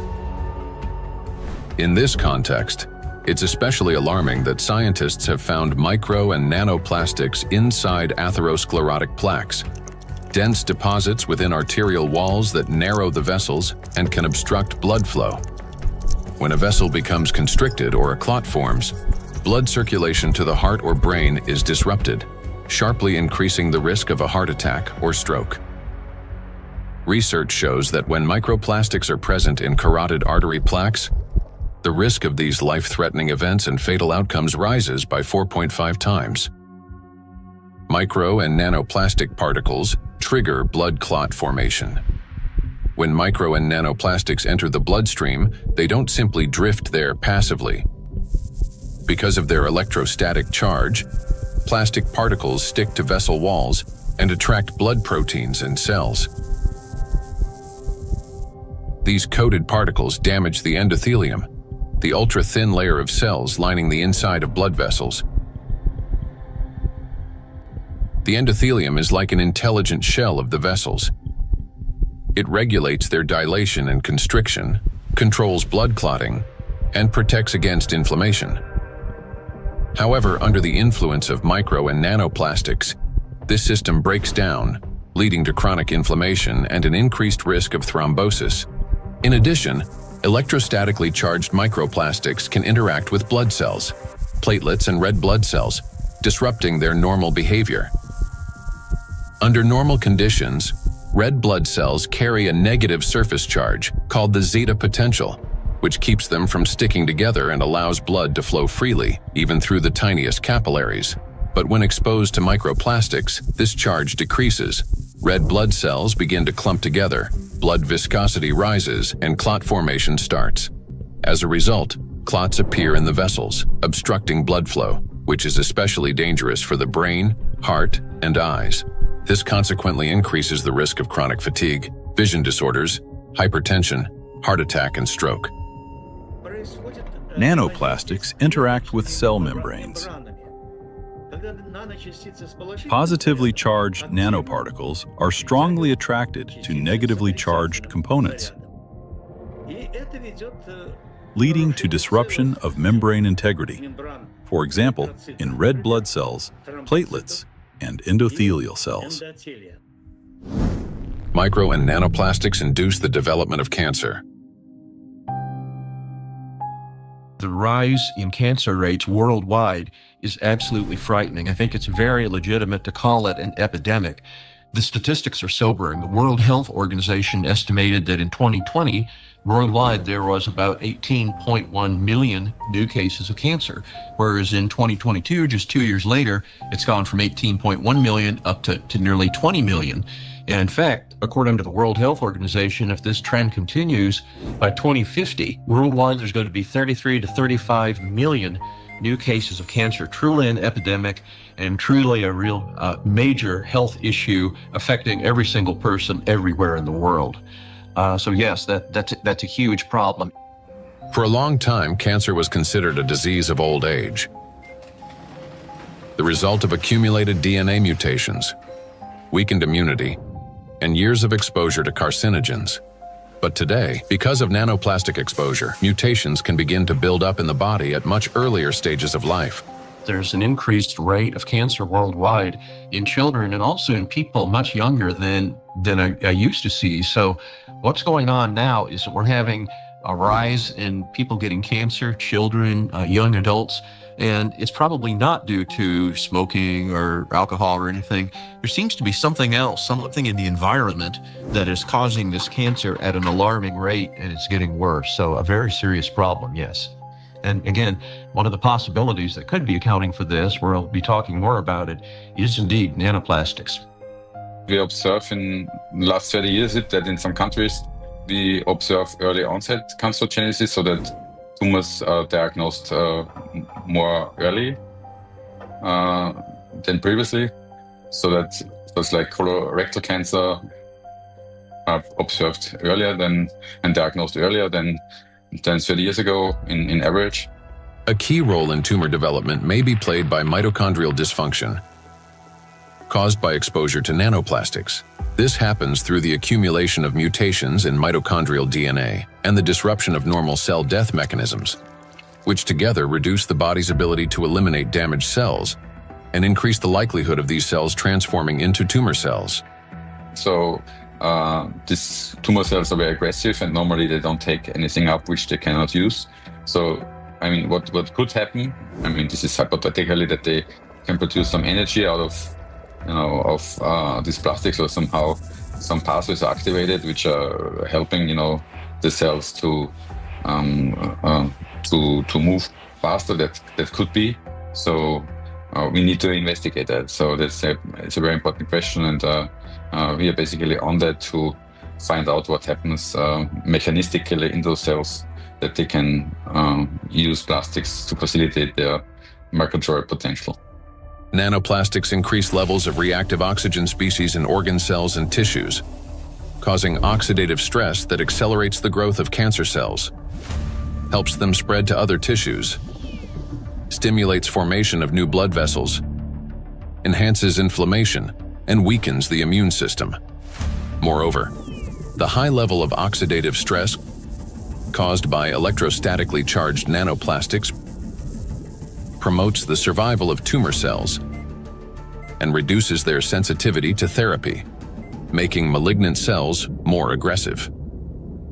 Anything that damages the normal cell DNA that is responsible for the growth and division of cells, that damage can contribute to that cell becoming malignant, growing and dividing and spreading uncontrollably. That's what cancer is. And that is certainly a concern about the effect of nanoplastics. And then above and beyond that, because nanoplastics affect so much of the cell's function, the oxygenation, the ability of a cell to function, above and beyond that, I'm concerned as a doctor that treats cancer that nanoplastics may be reducing the effectiveness of our cancer treatments. I'm a physician that treats cancer with radiation therapy, so I am concerned about nanoparticles adversely affecting the use of radiation therapy to control cancer. And there's actually been some preclinical research on this that does suggest that the nanoparticles, and certainly contributed to by the typical negative charge that they have, in addition to adversely affecting cells, can actually reduce the effectiveness of radiation therapy. There's certainly a significant theoretical reason to believe that the nanoparticles may reduce the effectiveness of cancer treatments, not only my modality of radiation therapy, but certainly I have the same concern about it reducing the effectiveness of chemotherapy or other systemic treatments or immunotherapy. Research by the Medical University of Vienna has shown that micro and nanoplastic particles remain inside cells far longer than previously believed, as they are passed on to newly formed cells during division. In addition, there are also early indications that these plastic particles may play a role in tumor metastasis. So that's one of the problems, that the tumor grows very quickly and then also disseminates. And what we observed is that these particles are kept by the cells even after cell division, and then they are helping the cells to migrate quicker, so they can move quicker. And that's a property which we also observe in tumor cells when they are in the body, so that they can move to other places and even metastasize. And so we have to assume that also in the body, that these tumor cells can basically use those plastics to proliferate and move around in the body. When I came to this plastic topic, I thought myself, that this is, we introduce here material which is potentially toxic, potentially accumulating over the years, over the decades of the centuries, so maybe for a very long time, affecting our health, but also the evolution. I not only mean the cancer evolution of how cancers originate, but even the evolution of new species and the evolution of the whole ecosystems. Nanoplastics affect every system in the human body. They act as a trigger, setting off a cascade of processes that lead to serious illnesses, all because of their electrical charge. Today, we know that nanoplastics play a significant role in the development of conditions that have become the leading causes of death worldwide. It may seem that the humanity has already faced its greatest threats: antibiotic resistance, autoimmune and neurodegenerative diseases, and cancer. Yet, there is something even more frightening than disease itself. Imagine living an ordinary life, feeling healthy, full of energy, going to gym, delivering a presentation, meeting friends. But then, a moment later, one suddenly dies. The body stops functioning as if someone has switched the lights off. Is there a link between MNPs and sudden death syndrome? Sudden adult death syndrome remains one of the most troubling and unexplained medical mysteries. A person may show no signs of illness, yet their life ends abruptly, leaving doctors and loved ones without an answer to the question, why? According to the World Health Organization, sudden arrhythmic death claims about 5 million lives worldwide every year. In Europe and the US, it accounts for up to 20% of adult deaths from cardiovascular disease. Traditionally, the main causes have been hidden heart conditions, coronary artery disease, arrhythmia, cardiomyopathy. But in recent years, researchers' attention has increasingly been drawn to a new risk factor: exposure to micro and nanoplastics. In order to understand how nanoplastics can trigger processes that can lead to sudden death, let's recall what they can do. As we know, the most destructive property of nanoplastic is the electrostatic charge on its surface,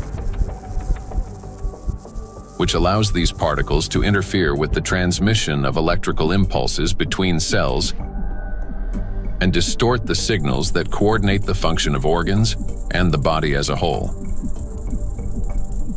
And because this same electrostatic charge can also disrupt mitochondrial function in every cell, leading to energy deficiency, inflammation, and ultimately cell death, the greatest danger arises in the most energy-consuming organs, the brain and the heart,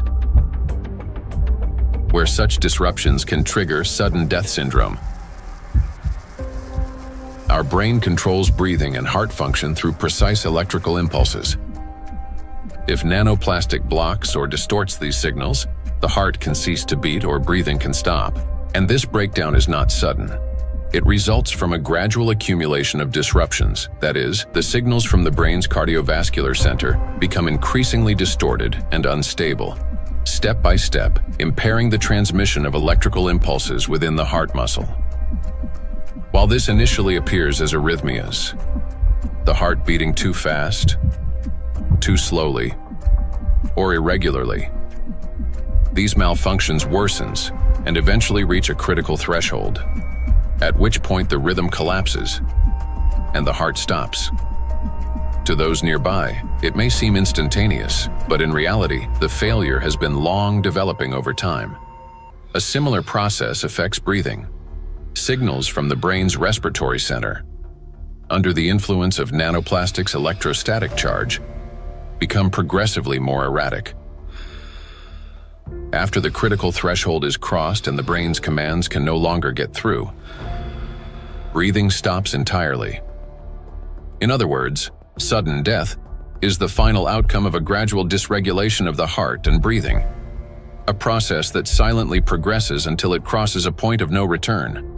And while we go about our daily routines making plans for the future, nanoplastics continue to damage our bodies cell by cell, day after day. It is terrifying to realize how severely nanoplastics affect the human body. Even more disturbing is the fact that we cannot control our exposure to them. Nanoplastics enter our bodies constantly through the air we breathe, the water we drink, and the food we eat. This has already become our everyday reality. Today, we know that nanoplastics can disrupt the control centers in our brains for breathing and heartbeat, causing arrhythmias, bronchospasm, and pulmonary edema, which can result in sudden death. Yet, what's more alarming is how little we still know. Research on nanoplastics has only just begun, and we're only starting to grasp the true scale of this threat. But make no mistake, everything you have heard so far isn't science fiction. These are actual biological mechanisms triggered by electrostatically charged nanoplastics. They attack every system of our body, contributing to chronic illnesses and even causing a sudden death. But their impact reaches beyond the current generation. These nanoplastics are already affecting our children and even our ability to bring new life into the world. Micro and nanoplastics destroy reproductive health. Current scientific evidence strongly indicates that mitochondrial dysfunction may be a root cause of infertility in both men and women, as well as negatively affecting conception, pregnancy, and embryonic development. For men, fertility depends on producing a sufficient number of healthy sperm cells that not only survive, but also possess adequate motility and the necessary energy to reach and fertilize an egg. That energy comes from mitochondria, which provides the ATP required for sperm movement. When mitochondrial function, however, is damaged or becomes unstable, sperm motility decreases, and even shape and structure of sperm cells can be altered, directly reducing the ability to conceive. From 1973 to 2018, the global sperm count in men declined by more than 60%. We have maybe here two important points if it comes to fertility, because it's not, it's the additives definitely, and we know that for quite some time that additives have endocrine disrupting or may have endocrine disrupting properties, and that can influence the fertility, but also they can be part of the particles themselves, because the particles, you know, in many ways can have already added these endocrine disruptors, or they can also have them as the corona, so they can integrate them into the surface of the particles and then enter the body via the particles as a Trojan horse, basically. So you can have both ways. In studies conducted by Chinese scientists, microplastic was found in every semen sample. Its impact on sperm cells is both rapid and destructive. Within just 30 minutes of exposure, mitochondrial function is disrupted and DNA damage begins. This reduces sperm viability and makes conception nearly impossible. Animal studies have shown that micro and nanoplastics can accumulate in the testes, cause testosterone deficiency, and impair spermatogenesis. Micro and nanoplastics disrupt erectile function.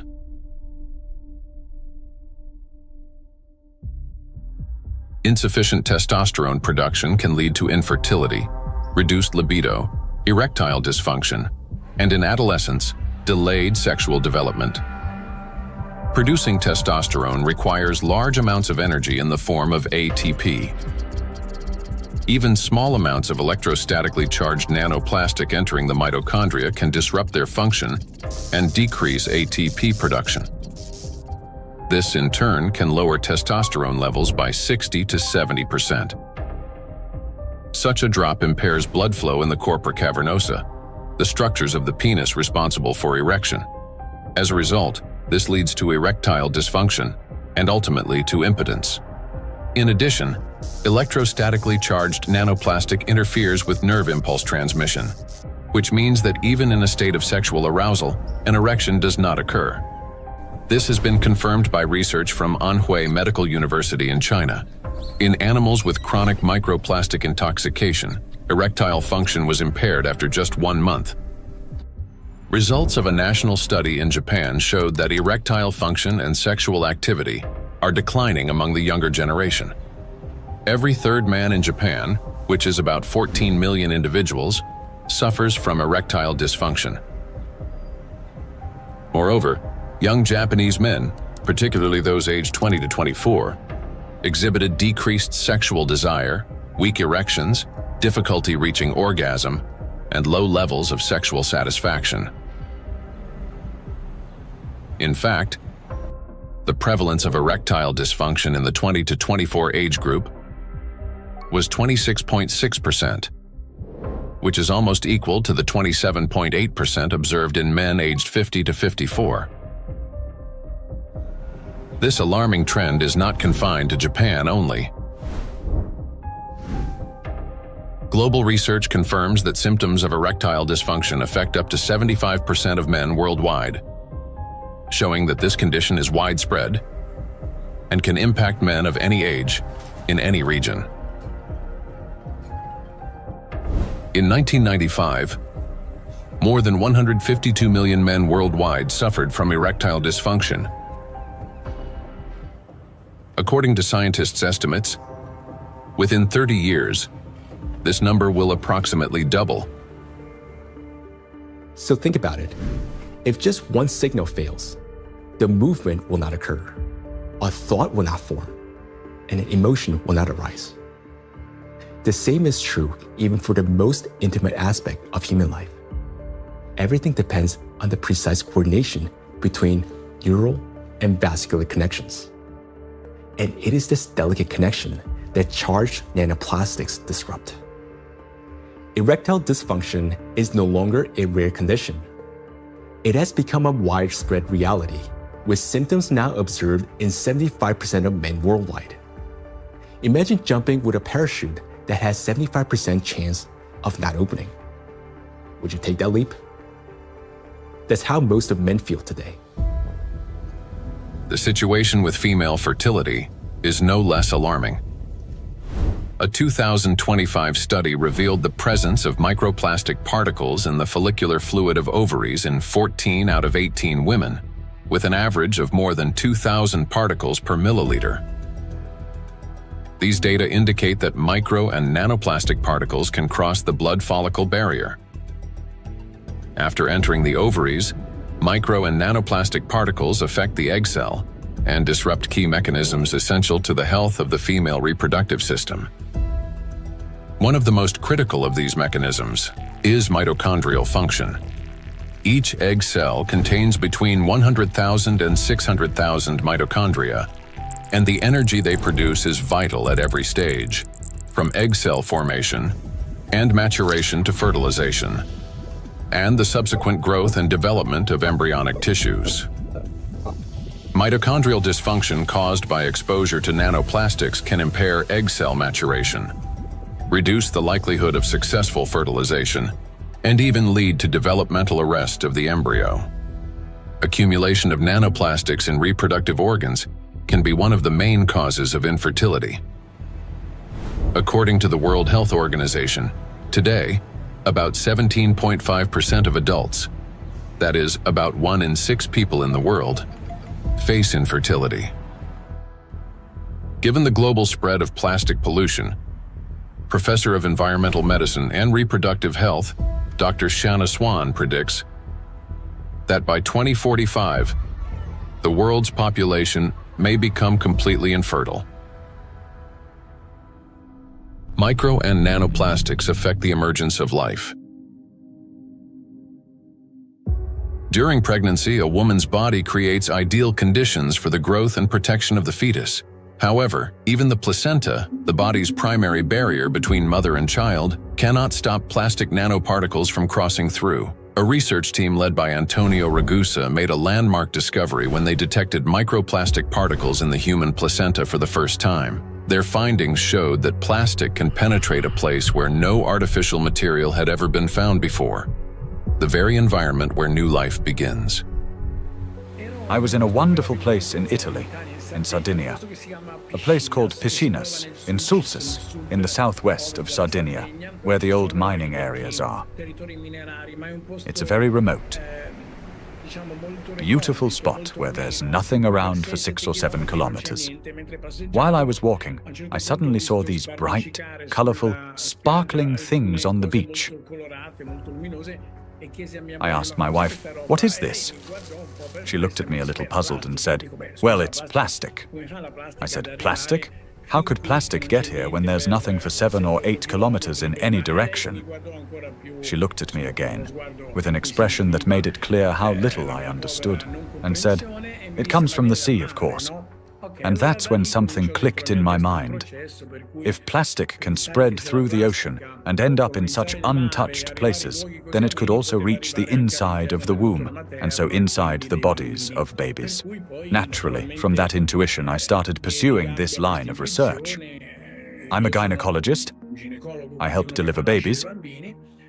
So I knew about plastics as much as everyone else, until a certain point. But I began reading and studying, and I reached out to some scientists who worked with microscopes. One of them was a brilliant professor working on the opposite side of Italy, in the Marsh region. She used a Raman microscope. A Raman microscope allows you to examine tissues and determine whether they have plastics inside them. Now we call it plastics, for simplicity. But of course, the term plastics covers a wide range of materials. There are dozens and dozens of different plastics. Let's say they are tiny pieces, polymers, that is, infinitely repeated tiny pieces of certain materials that we use every day, throughout the day. So we sent placentas to this professor, and she did an excellent job. She was able to locate and identify plastics inside placentas for the first time. The article we published in 2021 caused a bit of a scandal because the idea of plastics inside the placenta, inside our babies, was shocking to people.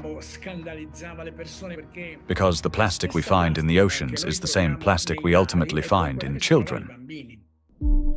Micro and nanoplastics affect a child in the womb. Plastic triggers inflammation and disrupts blood flow in the placenta. This means the fetus receives less oxygen and fewer nutrients, increasing the risk of intrauterine growth restriction, hypoxia, and preterm birth. The more plastic there is in the placenta, the more likely it is that babies, unfortunately, are born prematurely. And these babies also tend to be smaller compared to those with lower levels of plastic exposure. We have to recognize that premature birth is the main problem facing humans today. In Italy, it's about 7%. In the United States, where the healthcare system is clearly less effective than Italy's, 12% of babies are born prematurely. So, in this sense, an increase in this number would mean an even greater burden for humanity, biologically, for families, and for everyone involved, and of course, economically, for those who care about costs. We know that these particles can be taken up by these particles going through the placenta and then being found in the embryo, and therefore indicating that already in very early life we have an exposure also to the embryo. The electrostatic charge carried by nanoplastics is especially dangerous in embryonic tissues, where even minor disruptions can lead to developmental abnormalities. In other words, nanoplastics begin harming the child's body even at the very earliest stages of its formation. Over the past 2 decades, physicians have documented an alarming increase in congenital birth defects. For instance, Chinese researchers have found that in China, the rate of such defects has nearly tripled. Similar trends have been observed in other countries. One of the fastest-growing congenital abnormalities in newborns is gastroschisis, a defect of the anterior abdominal wall in which loops of the intestine and sometimes other organs protrude through an opening in the abdominal cavity. The prevalence of this defect has increased over the past 3 decades. For instance, in the United States between 1995 and 2012, the percentage increase in gastroschisis ranged from 68% to 263%. An increasing number of children are also being born with hypospadias, a condition in which the urethral opening in boys is located in an abnormal position.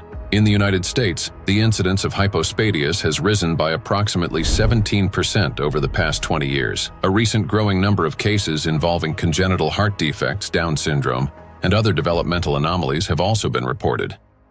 Impact of micro and nanoplastics on children after birth. After birth, children continue to be exposed to micro and nanoplastic particles. Plastic baby bottles, food packaging, and toys are all sources of contamination. When a baby bottle containing warm water is shaken, up to 16 million microplastic particles per liter can be released. Hot water and sterilization further accelerate this process. As a result, infants are exposed daily to millions of microplastic particles and trillions of nanoplastics. Scientists have even detected microplastic in human breast milk. Research has shown that nearly 40% of breast milk samples, one of the most essential sources of infant nutrition, already contain hazardous plastic microparticles. Due to their higher metabolic rate and breathing frequency, children take in more air, water, and food per unit of body weight than adults. Consequently, at the same level of environmental contamination, their bodies absorb higher doses of microplastic. Moreover, the protective barriers in a child's body are not yet fully developed. This means plastic particles can penetrate tissues more easily and accumulate at higher concentrations. For example, in children under 2 years of age, the ethmoid bone is not yet fully formed, and its openings are wider, allowing plastic particles to pass more easily through the olfactory nerves directly into the brain. Plastic is an infiltrator, and it's mainly children who are affected by it. In our scientific article that drew a lot of attention and was widely cited, we called them cyborg babies, meaning babies who are made of organic material, but also inorganic material like plastic. These babies are smaller. They generally have smaller brains, and very few end up with lower levels of plastic in their bodies. They're not completely free of it, since plastic is everywhere, but with lower levels of plastic.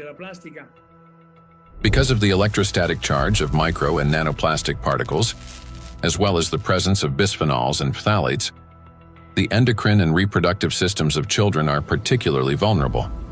These substances interfere with the formation and development of the reproductive organs, potentially leading to infertility later in life. Given scientific projections that by 2045 humanity could face widespread infertility, children born after 2020 may have a high likelihood of being unable to conceive their own offspring. I have 2 little daughters, and for me personally, everything we have just heard is terrifying. The truth is that we still don't fully understand the catastrophic consequences of our children being exposed to micro nanoplastics. Or, as Dr. Ragusa put it, they have become cyborg children. We're only beginning to grasp the full scale of this reality.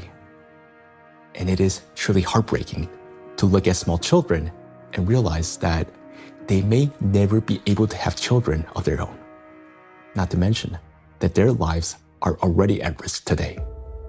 The immune system is also at risk. In early childhood, it is still learning to distinguish between friends and foes. Exposure to microplastics can disrupt this process, increasing the risk of allergies, eczema, food intolerances, and even autoimmune diseases. But it also has long-term consequences by which cell programming determines diseases that will then manifest themselves when a person reaches adulthood. That is, at 40 or 50 years of age. And these are diseases that are currently overwhelming, if not outright damaging, our world. They're the so-called non-communicable diseases: obesity, hypertension, diabetes, and metabolic syndrome. A child's brain is especially vulnerable in the first years of life, a critical period of rapid nervous system development when neurons are formed and complex neural connections are established. However, electrostatically charged nanoplastic can interfere with these delicate processes by inducing inflammation, damaging immature nerve cells, and impeding their development. As a result, memory, attention, and learning abilities may be impaired, and emotional instability can arise.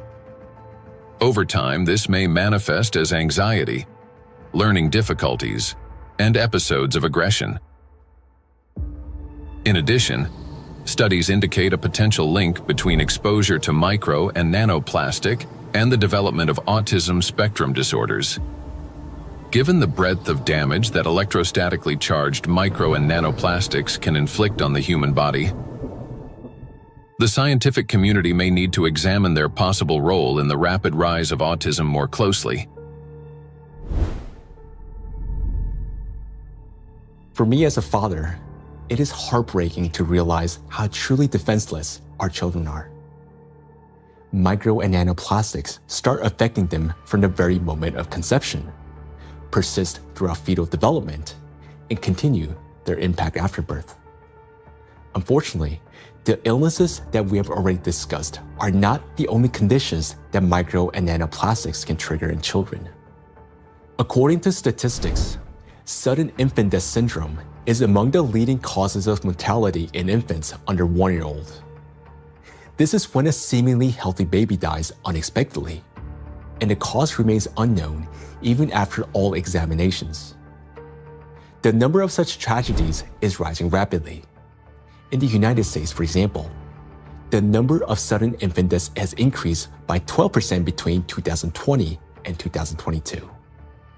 It is unbearably tragic when there's no way to protect a child. Micro and nanoplastics and sudden infant death syndrome. Since nanoplastics can cause chronic inflammation in any tissue they penetrate, they can disrupt the formation of neural connections even before birth, including in the regions of the fetal brain that control breathing and heart function. After birth, the damaging influence of electrostatically charged nanoplastics continues. An infant's nervous system is still developing and remains highly unstable. Therefore, even minor disturbances in signal transmission can lead to respiratory or cardiac arrest. These very functions are often impaired in infants who die from sudden infant death syndrome. Moreover, when micro and nanoplastics damage mitochondria, the affected cells begin producing less energy. To compensate for this deficit, they increase the number of copies of mitochondrial DNA and expand their population of mitochondria. Studies have shown that children who died from sudden infant death syndrome had a significantly higher number of mitochondrial DNA copies in their cerebral cortex compared with control groups, suggesting that this number may serve as a biomarker in cases of sudden infant death syndrome. Thus, exposure to micro and nanoplastics may be a key factor in the development of sudden infant death syndrome, as well as in a range of pathologies that contribute to premature infant mortality. We're unable to protect ourselves, and worst of all, our children from the effects of micro and nanoplastics. While modern diagnostic equipment capable of accurately identifying the true causes of disease and death is still not available everywhere, we can say with high degree of confidence that nanoplastics contribute to the development of many illnesses and may accelerate their progression. In those rare cases where detailed postmortem examinations were conducted, researchers have found significant amounts of micro nanoplastic particles precisely in the affected organs and tissues. For example, in brain tissues, atherosclerotic plaques, malignant tumors, and other pathological formations. But despite millions of deaths every year, such investigations into the presence of these plastic particles are carried out only in isolated cases. There are two main reasons for this. First, many laboratories simply lack the equipment required to reliably detect micro and nanoplastics. Second, doctors and researchers, they rarely consider the possibility that these particles could potentially influence the development or outcome of the disease. Consequently, medical reports continue to list familiar diagnoses, although behind them may lie an overlooked factor: the impact of micro and nanoplastics on the human body. I understand that hearing this part of our investigation may have been very difficult. It was for me as well, believe me. But the impact of micro nanoplastics on all of us is not something we can continue to ignore. This is a crisis already underway, one that remained unnoticed for so long because the threat has been working silently within. Every day, and I'm not talking about every year or every month, but every single day, the amount of micro and nanoplastics around us continues to increase. Large plastic waste constantly breaks down into smaller particles, and these particles eventually enter our bodies through the food we eat, the water we drink, and the air we breathe. This means that with every meal, every sip of water, and every breath, huge quantities of nanoplastics enter our bodies and begin their destructive work. Their harmful effects on our cells grow in direct proportion to their concentration. And this is a scientific fact. what's even more alarming is that today, there is already so much micro nanoplastics accumulated in the ocean that it will be enough to destroy the entire biosphere, including humans, at least 3 times over. When we hear about threats of such magnitude, our instinct is to run away from them. And I understand that. It may feel like the only logical response is to eliminate plastic from our lives completely, or better yet, to take our family and move to some pristine corner of our planet. But would that really solve the problem? In fact, where could we possibly go to escape micro and nanoplastics? Finding solutions.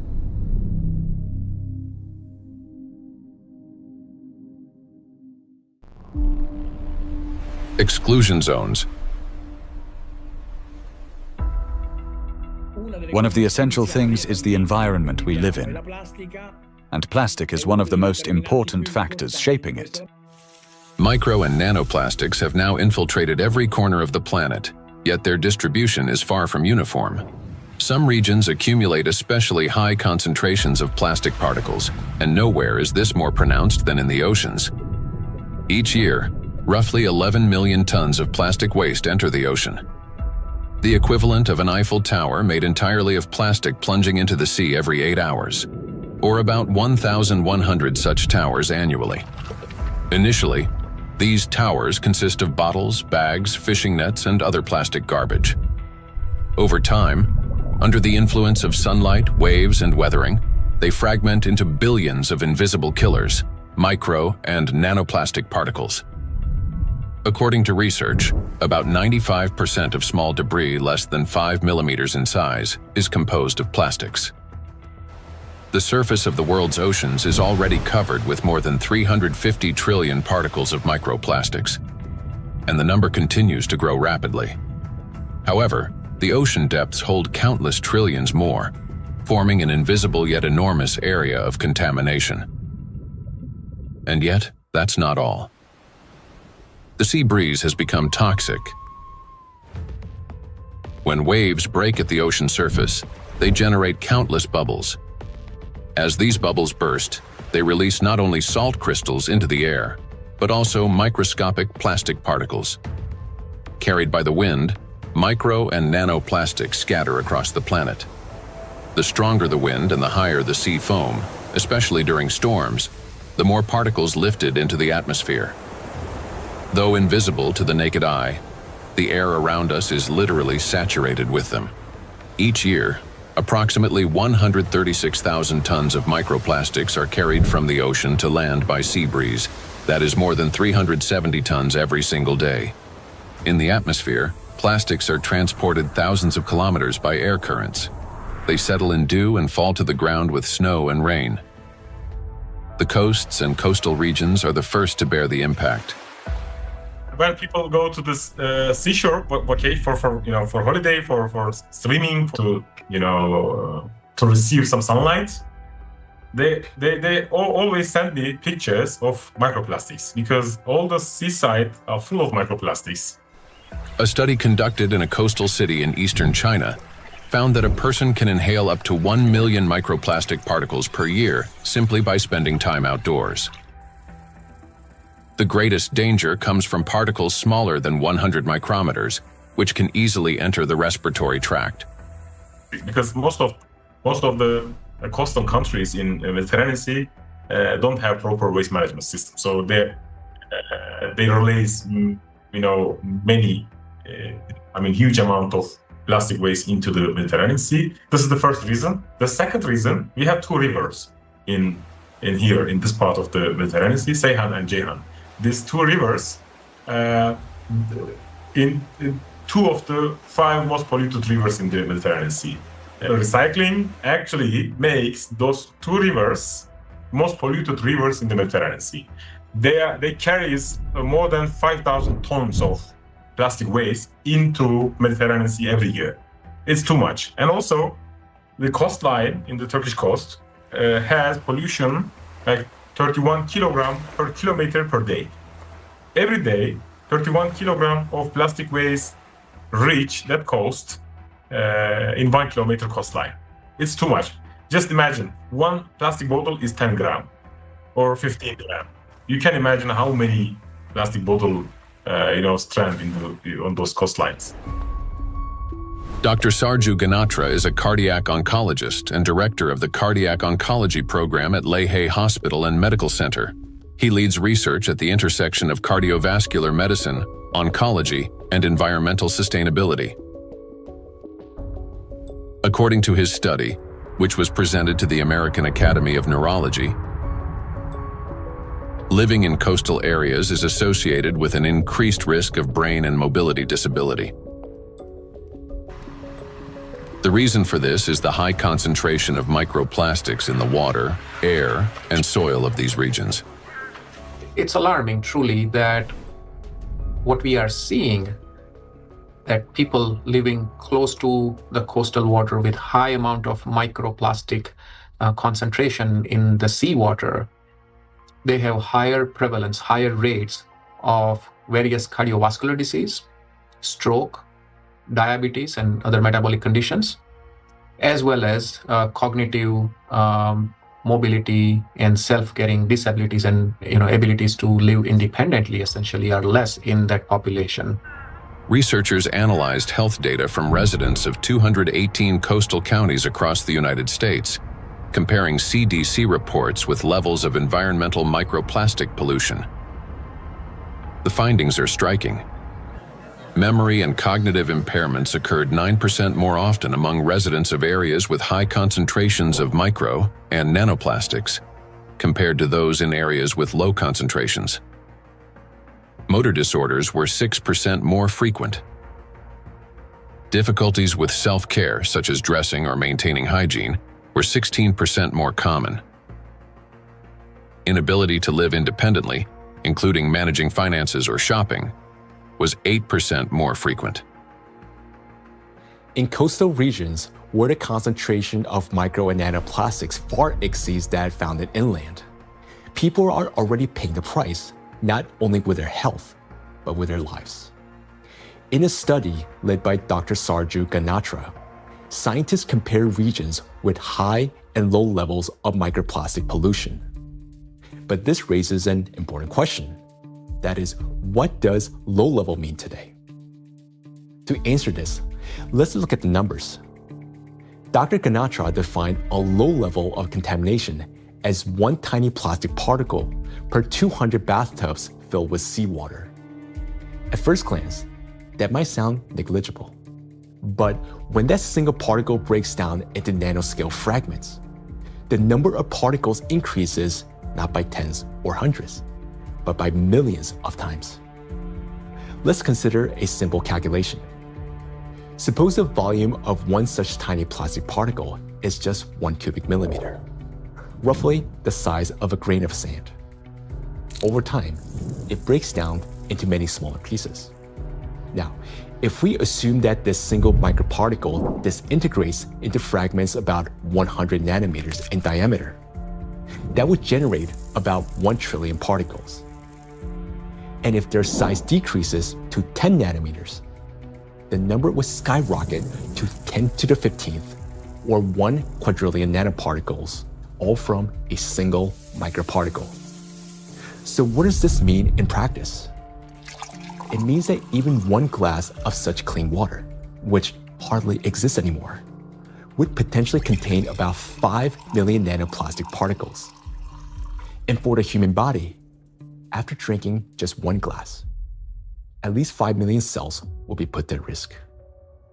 So can this so-called low level of contamination truly be considered safe? Each of those 5 million particles entering a body can trigger inflammation, cause hypoxia, and disrupt communication between neurons. Note that these effects aren't always immediately noticeable. A mild headache, occasional fatigue, anxiety, or difficulty concentrating. All these may be early warning signs of cognitive decline, neurodegenerative diseases, disability, and ultimately, death. These symptoms are particularly evident among people who live or spend significant time near the coastal regions. And the decline in their health is an early warning sign. a reflection of a much larger crisis unfolding across the world. Do you remember Professor Gundodu saying that the coastal countries of the Mediterranean don't have an adequate waste management system? Well, according to research, the concentration of microplastics in this region is about 4 times greater than North Pacific Ocean, where, by the way, the Great Pacific Garbage Patch is located. And in addition to 5 already known invisible garbage patches, researchers have identified a 6th garbage patch hidden in the Mediterranean Sea. It's called invisible because it consists mostly of microplastics. And unlike other oceanic garbage patches, which are at least far away from the densely populated coastline, this one is surrounded by 21 countries. It's a home to nearly 500 million people. We can say that this is the most dangerous garbage patch of the planet, because here, the plastic has already broken down into small sizes that are dangerous for life. Everyone living in the Mediterranean is constantly breathing air with an extremely high concentration of micro-nanoplastics. This is an extremely dangerous zone that should have been long ago been designated as an exclusion zone. Now, recall the battery example and imagine how many charged particles are present and how much energy is concentrated there. That's why the Mediterranean Sea is warming faster than the rest of the world's oceans. This is very serious because Mediterranean plays a key role in shaping the climate of Europe and the Mediterranean countries. It affects the weather patterns, rainfall distribution, and even the ecosystems of the entire region. It is precisely this extreme warming here, driven by micro and nanoplastics, that is intensifying the climate anomalies, extreme weather events, and even natural disasters throughout the Mediterranean. Meanwhile, the amount of micro and nanoplastics continue to rise with every passing minute. And what worries me personally is that people do not know this and continue traveling to these regions, often with their children, thinking that they're going there to rest and recharge, when in reality, they're entering a zone of extreme danger. So the things that once symbolized health, freedom, and luxury, a yacht on an open water, a villa by the sea, or even a private island in the ocean, they're now slowly turning into exclusion zones. For now, this problem is mainly recognized by scientists, but it will soon become impossible for the public to ignore. And when that moment comes, mass migration from coastal regions will be inevitable. Thus, if we fail to find a solution, the economic losses will be enormous, as the tourism industry will collapse and luxury resorts on the coast will be deserted. Yet, the threat doesn't end there, because the tiny plastics are constantly spreading by the atmospheric circulation and contaminating everything in its path. Borders just for human, not for particles. So all these small microplastics can travel long distances. We have done experiments on the samples in Siberia, on samples in the north and south and polar regions, and we found in many of those we found nanoplastics. So most of the areas that are considered pristine are at least episodically polluted by nanoplastics via air. We measure around 20 nanograms per cubic meter of air on average. And this is pristine and clean air, and you think it is nothing here, but it's actually almost always something.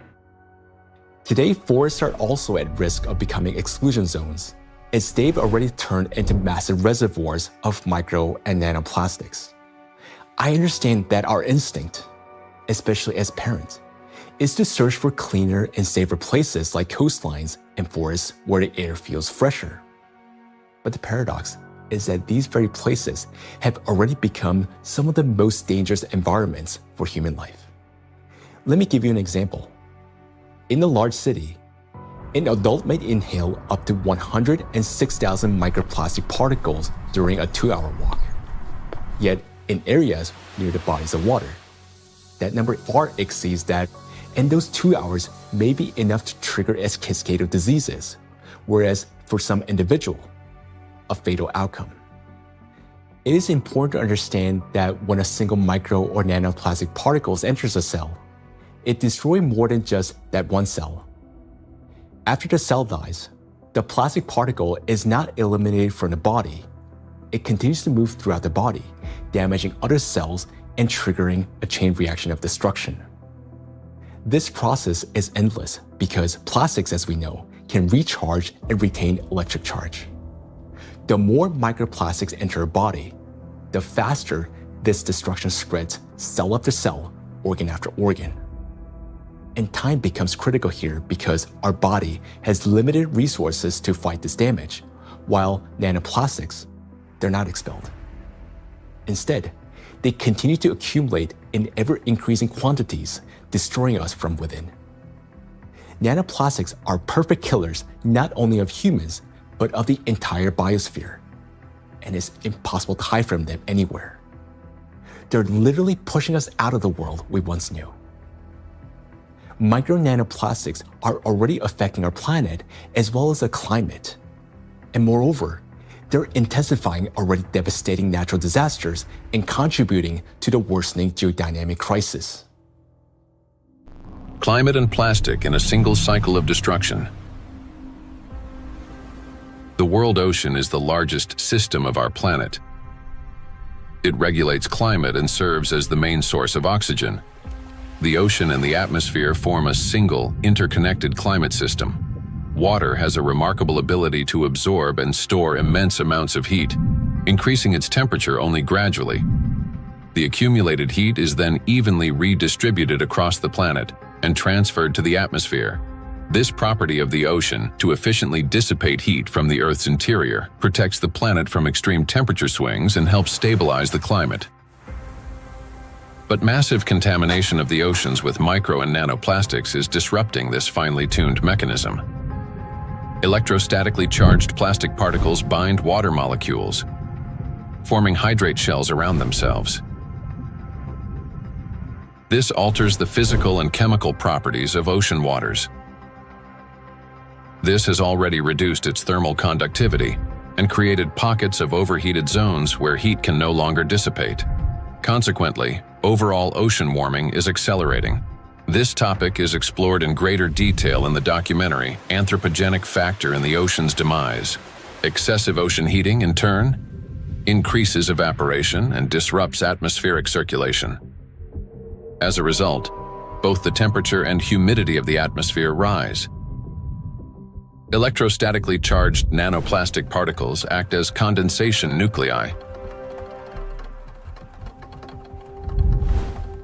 causing moisture droplets to freeze at lower altitudes and at higher temperatures, 4 to 10 degrees Celsius.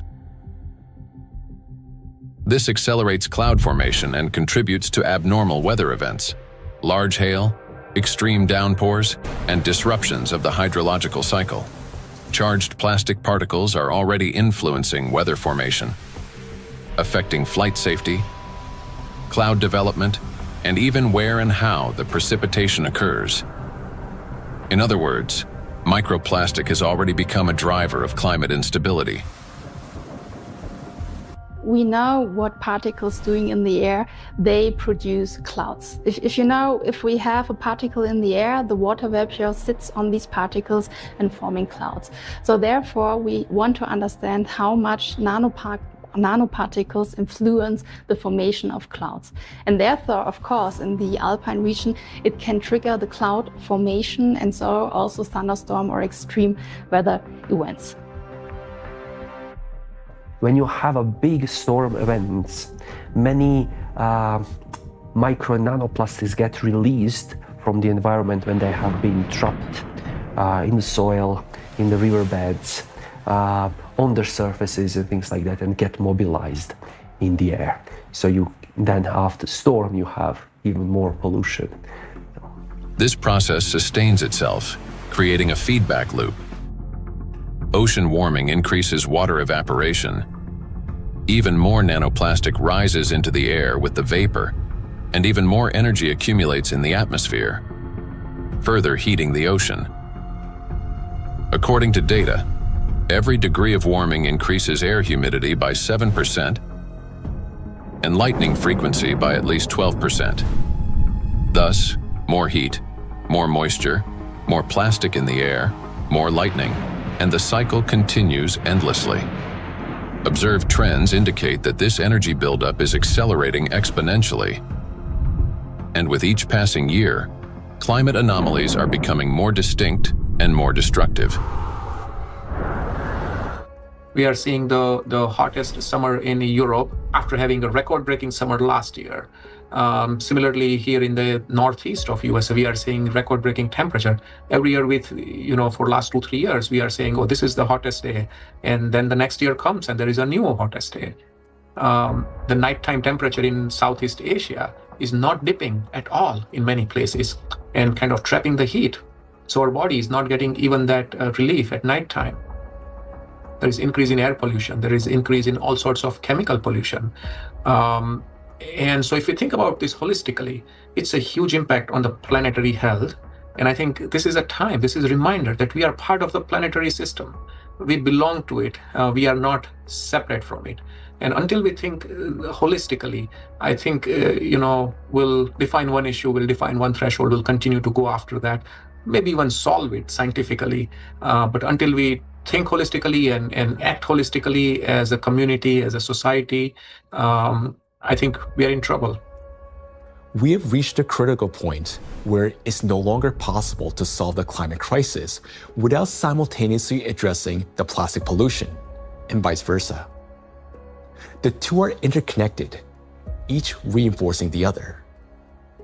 And as we continue to study this issue, the picture becomes even more alarming because we're now beginning to understand what is truly happening. I am. Both for myself and my family, but also for the future generations. There was a time where I thought that, the climate change is real, of course, but this is for future generations to be affected by, and I was still equally concerned. But in no time, and I would say in less than 5 to 10 years, we started from that mindset and time frame. Within 5 to 10 years, we started feeling it, getting impacted by it in our day-to-day life. And so it's more concerning than ever before. And the timeline, which was predicted previously, has shortened exponentially.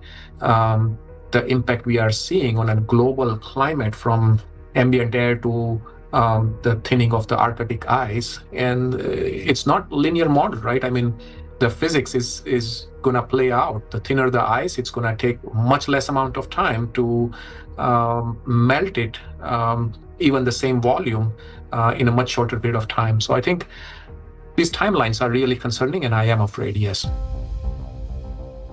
Indeed, many signs indicate that our planet's energy balance has been disrupted, and natural processes are intensifying exponentially. Consequently, we may have less and less time to respond, and nanoplastics are playing a key role in this acceleration. In the past, excess heat from the Earth's interior was removed gradually, step by step, yet effectively. It was first partially absorbed by the oceans, and then transferred into the atmosphere, and then finally released into the space. This sequential process prevented excess energy from accumulating within the Earth's interior or the atmosphere, allowing the planet to cool and reduce the thermal load on the inner layers. But today, this natural mechanism has been disrupted. Nanoplastics no longer merely affect the climate, but they also exacerbate the geodynamic crisis and intensify natural disasters by obstructing the release of heat from our planet's interior. The role of micro nanoplastics in this process is described in detail in the report on the progression of climate catastrophes on Earth and their catastrophic consequences.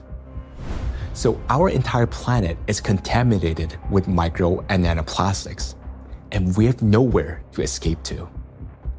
These particles are in us, in our children, disrupting and destroying more and more cells in our bodies. This is why confronting plastic pollution is no longer optional. It is essential for our survival. The first and most obvious step may appear to be eliminating the use of plastic and recycling the waste that has already accumulated. But we must ask ourselves, will that truly be enough? The illusion of addressing plastic pollution.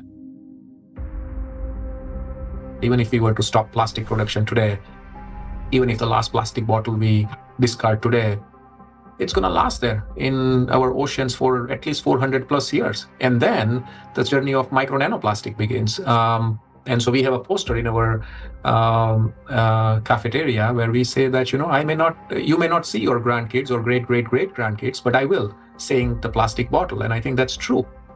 If we look at the scale of plastic pollution in the oceans, it becomes clear that a complete cleanup can take millennia.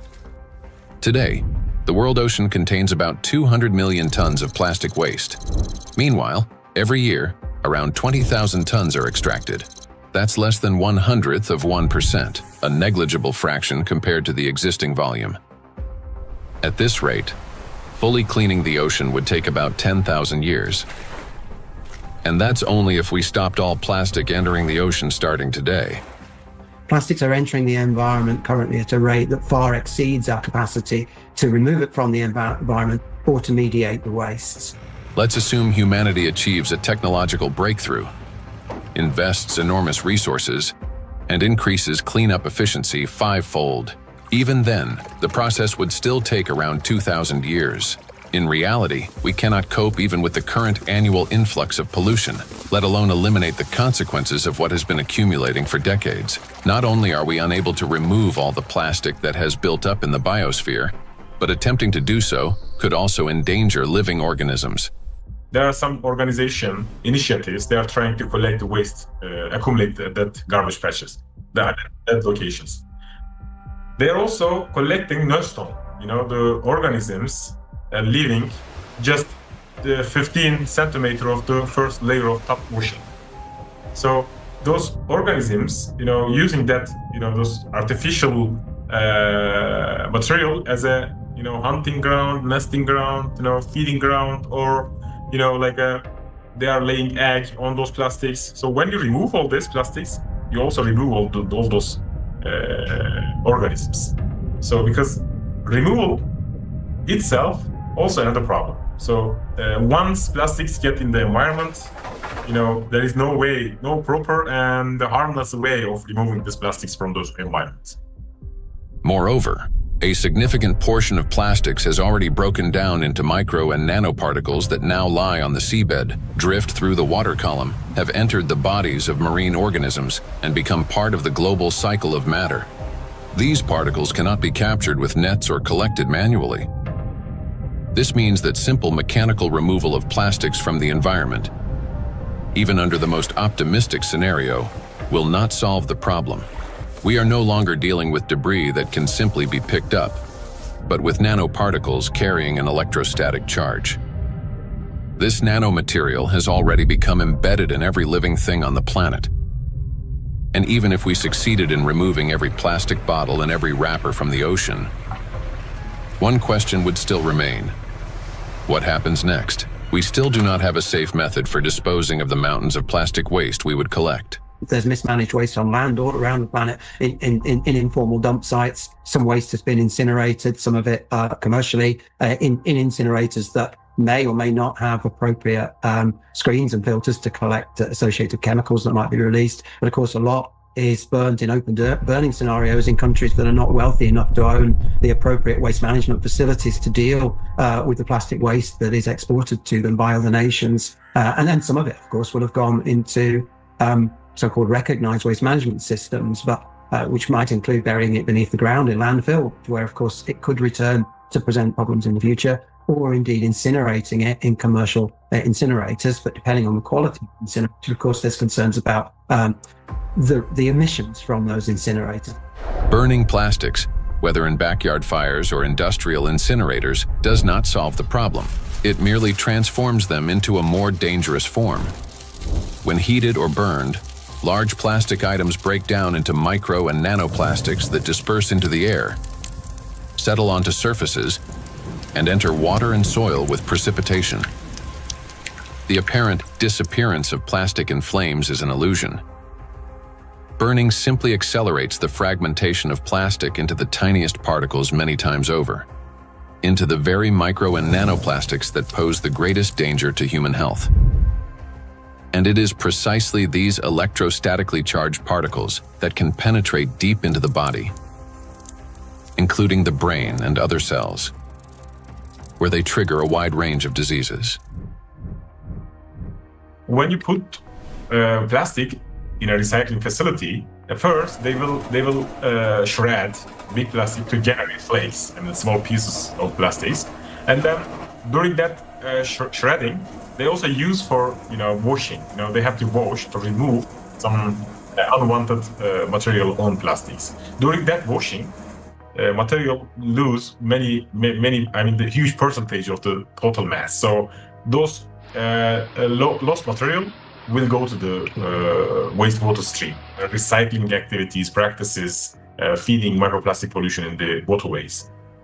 A simple and regular recycling facility can generate billions microplastics and then release into the either wastewater stream or waterway. And unfortunately, what I see with some of the things that are claimed to be a solution is that they're not necessarily properly tried or tested before they're put into the market, and there may then be potential for unintended consequences. Pyrolysis. At first glance, it looks like a technological miracle.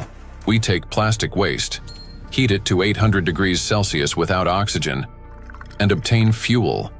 Instead of piles of garbage, we get gas, liquid, and a small carbon residue. Sounds promising, doesn't it? But this technology has a flip side, an invisible and far more dangerous one. During high-temperature decomposition, plastic does not simply disappear. Pyrolysis is accompanied by emissions of dioxins and furans, some of the most toxic substances on the planet. They are carcinogenic, disrupt the endocrine system, and can accumulate in human tissues. They are hazardous even at low concentrations. Even if you manage to obtain 600 liters of liquid fuel from 1 ton of plastics, the price of such fuel is a threat to human health and life. By relying on such disposal methods, we're only accelerating the transformation of plastics into an invisible, yet far more dangerous form. Let me remind you that the amount of micro and nanoplastics present in the ocean alone is already more than enough to destroy our entire biospheres, including the humankind 3 times over. Meanwhile, microplastics continue to disintegrate, generating vast amounts of nanoplastics. Recall Dr. Kenner's example. A single microplastic particle can fragment into billions of nanoparticles. And with countless microplastics already present everywhere, constantly breaking down into even smaller fragments, this process is driving the destruction of humanity and of everything around us. Today, many people have started turning this crisis into a business, inventing all sorts of methods that supposedly remove microplastic from the body. And people are willing to pay large sums for these treatments. But the real question is, do they actually work? False hope. Today, in healthcare and even in some scientific circles, there's growing discussion about alleged methods to cleanse the human body of microplastics.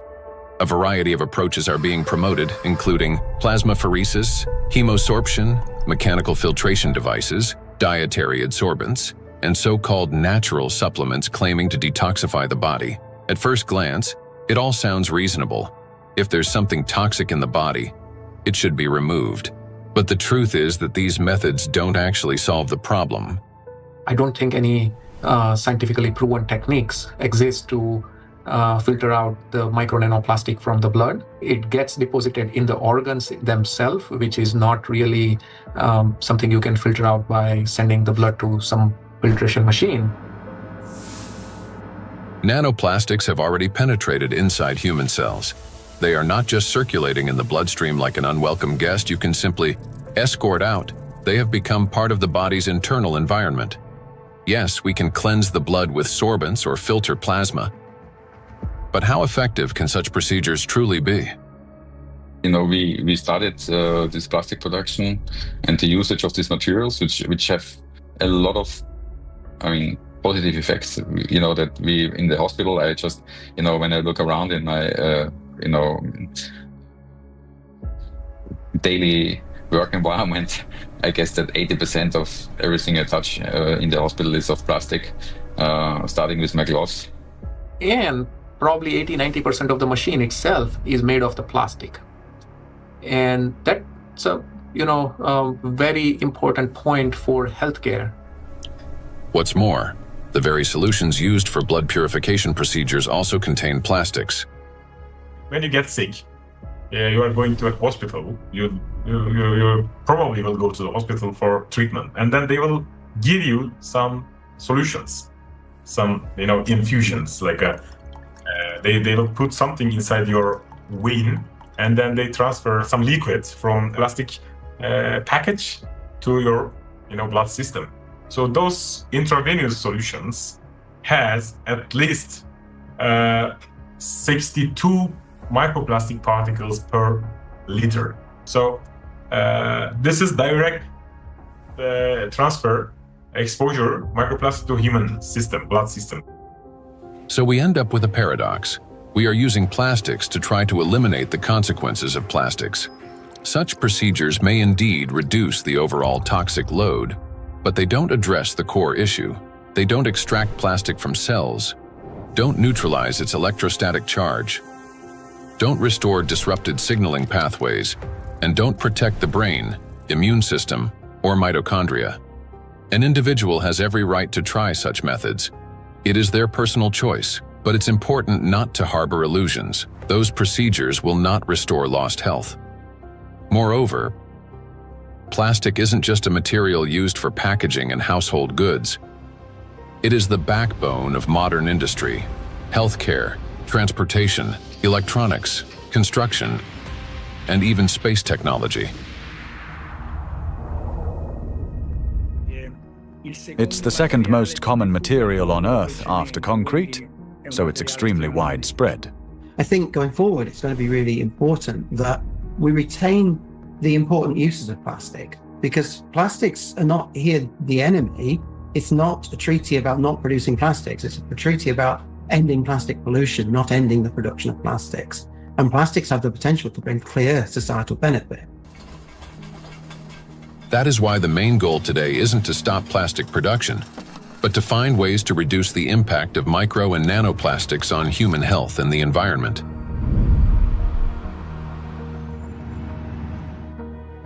Creating false hope is extremely dangerous.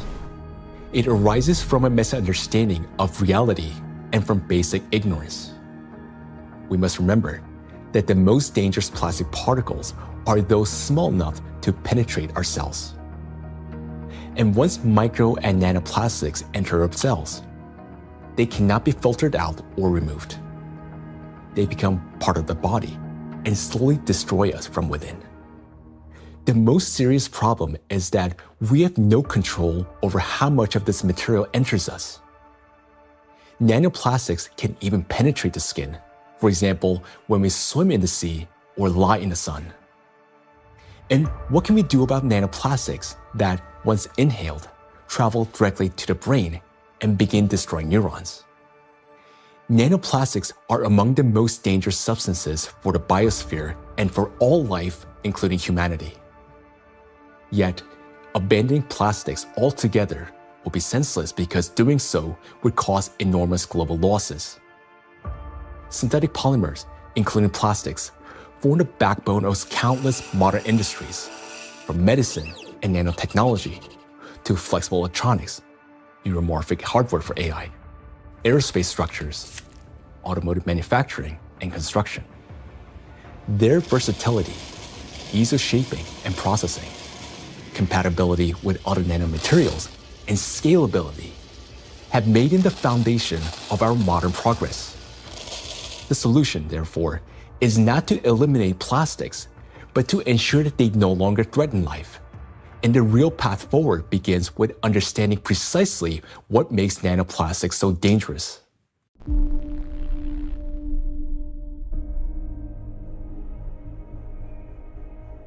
Now, we already know that electrostatic charge is the basis for their destructive power.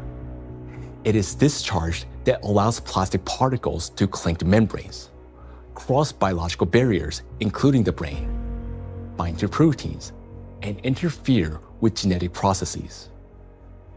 The charge transforms plastic from something inert into a tiny, yet powerful destructive force within the biosphere and humankind. Understanding this, the scientific group of ALLATRA was the first to propose a strategic direction, that is, to deprive nanoplastics of their ability to accumulate and retain electric charge. Note that countless nanoparticles exist around us, yet most do not penetrate or destroy our cells. Only plastics do because of their electret-like behavior. Thus, if we can eliminate this property, then we can turn micro-nanoplastics into inert and harmless particles that no longer pose danger to us or to the biosphere. Now, how did the scientific group of ALLATRA come to understand this and become the first to propose a solution? The answer goes back many years and to the work of Dr. Igor Danilov, a vertebrologist and researcher who spent many years studying spinal diseases. Over 20 years ago, he was actively engaged in scientific research focused on investigating degenerative processes in intervertebral discs. His work included a comprehensive experimental and clinical study to understand morphological and biochemical changes occurring in the nucleus pulposus, intercellular substance, and cartilaginous tissue of intervertebral discs. While studying cellular processes, Dr. Danilov focused on immune regulation and pathological reactions that could trigger cell degeneration. He noted that mitochondrial dysfunction was one of the main drivers of these changes, and this insight became the starting point for investigating what might be disrupting cellular function. Dr. Danilov frequently visited specialized laboratories, and in the course of detailed analyses, he found foreign particles inside the cells, which he later identified as plastic. This discovery became a key moment in his research, as he began to analyze possible mechanisms by which plastics affect cells. Through his investigations, Igor Danilov determined that the negative impact of tiny plastic particles on cells stems precisely due to the damage they cause to mitochondria. This conclusion was based on observations that cells containing these tiny plastic particles showed clear signs of mitochondrial dysfunction, which in turn exacerbated degenerative processes. Here, Igor Danilov suggested that the ability of plastic particles to penetrate cells may be due to their electret-like behavior. That is, the ability to accumulate and retain electrostatic charge, which allows them to form a biological shell around themselves. This property enables the plastic particles to enter cells easily, avoid detection by the immune system, cross protected biological barriers, including the blood-brain barrier, disrupt normal cell function, and provoke degeneration and cell death. On this basis, Igor Danilov proposed that to neutralize these tiny plastic particles, we must deprive them of their ability to accumulate and retain charge. He shared his findings and projections about the harmful effects of tiny plastic particles with his colleagues from various medical fields, including surgeons, oncologists, cytologists, pathologists, and geneticists, as well as with biologists and chemists. Soon after, these specialists confirmed his alarming observation that these plastic particles do accumulate in critical organs in the body, such as the brain, heart, intestines, endocrine and reproductive organs, where their presence can disrupt organ function and destroy our health. Igor Danilov's predictions were deeply concerning, especially in light of global trends, the rising production of plastics and the growing accumulation of plastic waste in oceans and ecosystems. Thus, more than 20 years ago, the scientific group of ALLATRA realized that micro and nanoplastics pose a serious threat not only to humans, but the entire biosphere. And each year, the number of these particles continues to grow, worsening the situation amid accelerating climate and geodynamic changes on the planet. The implications are far-reaching. If we can eliminate the charge from micro nanoplastics, we will not only eliminate their destructive impact on human health, but also remove the excess energy accumulating in the biosphere, the energy that currently fuels the geodynamic crisis and intensifies natural disasters. Thus, plastic would no longer act as a destabilizing factor, and many planetary threats could be mitigated at once if we can find a way to deprive nanoplastic of their ability to accumulate and retain charge. The question is, how can we achieve this? Well, let's be honest. This task is extremely difficult. It will not be enough to simply figure out how to neutralize the electrolyte behavior of these tiny plastics in a test tube. We must learn how to achieve this for every micro and nanoplastic particles already present in the biosphere, including those inside the human body, and do so without harming people or nature. Given the unprecedented scale of this challenge, solving it will require collaboration among experts across many disciplines: biophysics, nanotechnology, molecular toxicology, material science, and medicine. Plastic pollution is not a narrow environmental issue. It's a systemic global challenge that affects health, safety, natural resources, the stability of our civilization, and life itself. 20 years ago, the scientific group of ALLATRA already recognized the danger of micro and nanoplastics and identified the underlying principle of how they could be neutralized. But to this day, we haven't found a way to achieve it. That is why ALLATRA calls for unification of the world's scientific potential, a message that is unfortunately often misunderstood. Uniting scientists doesn't mean locking them all in one giant laboratory until they find a solution. Rather, it means fostering open international collaboration where experts from different fields freely share knowledge and work together toward a common goal. It's about aligning research methods, promoting open data exchange, developing compatible monitoring tools, and making coordinated policy decisions. The scientific community has already proven that such collaboration is possible when humanity unites around a common goal. Consider the Human Genome Project. Hundreds of institutions across dozens of countries, operating under unified data standards, achieved a breakthrough that transformed the course of science and medicine. In the same way, addressing the plastic crisis will require global cooperation, a collective effort to protect both ourselves and our planet. The ALLATRA International Public Movement actively supports the initiative of Pope Francis, Laudato Si, which seeks to raise the awareness of the importance of protecting our common home, the planet Earth. It is very important to emphasize that Laudato Si is far more than just a call to care for nature. It is a practical and scientifically grounded guide, a roadmap for transforming our world and creating a better world for future generations. The encyclical provides a clear direction toward a sustainable future, uniting ecology, climate justice, and humanity's shared responsibility for protecting our common home.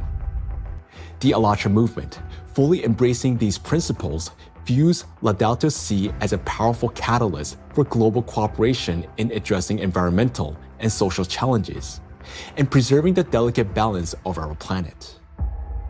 Cardinal Peter Turkson, the Chancellor of the Pontifical Academy of Sciences, is widely recognized for his dedicated work in ecology and social justice. Thanks to his educational efforts and tireless advocacy, the encyclical is widely disseminated worldwide as a practical guide for safeguarding our planet. It is a great honor for us to introduce Cardinal Peter Turkson, who will speak about the efforts being made to promote the encyclical Laudato Si and to put its principles into practice. So, question is, how can we get Laudato Si to be widely read? Of course, it's a book that is there. I have presented it at the United Nations. I presented it at UNESCO in Paris. I presented it at Davos World Economic Forum. So I've talked about Laudato Si in several environments. I've also had a chance to present it even in university groups. Ohio State was the first group that wanted to hear about Laudato Si. And since then, I've been in Dayton, I've been in San Diego. And therefore, to get Laudato Si well known, we decided to create what we call Laudato Si Action Platform, which identified, in fact, 7 actors of Laudato Si. So churches means churches, mosques, synagogue, all places of worship, places of studies, basic university type of studies, educational centers, offices and factories. So we identify these 7 groups, say, okay, follow a team for 7 years and see what you get.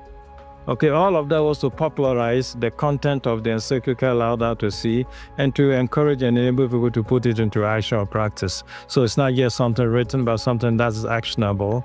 And 10 years now, okay, this is 2025. Laudato Si was published in 2015. It's difficult to identify or talk about places we still have not heard of it. Personally, and from the point of view of our force, we've had occasion to kind of talk about this to different audiences and constituencies, but I still would not say that because of that it's known worldwide and by everybody and for everybody. We've tried our best and we'll continue to talk about it. And Pope Francis, to give this a big push, decided to create what they call Borgo Laudato Si. Over here in Rome, another initiative to get it known has been the development of what they call Laudato Si Diploma. There are various initiatives trying to do this. And the moment we get this established in universities, it attracts a lot of young people. And so, it becomes an occasion to spread knowledge of Laudato Si words. For its scientific and social contribution to the protection of our planet, ALLATRA received the blessing of His Holiness, Pope Francis.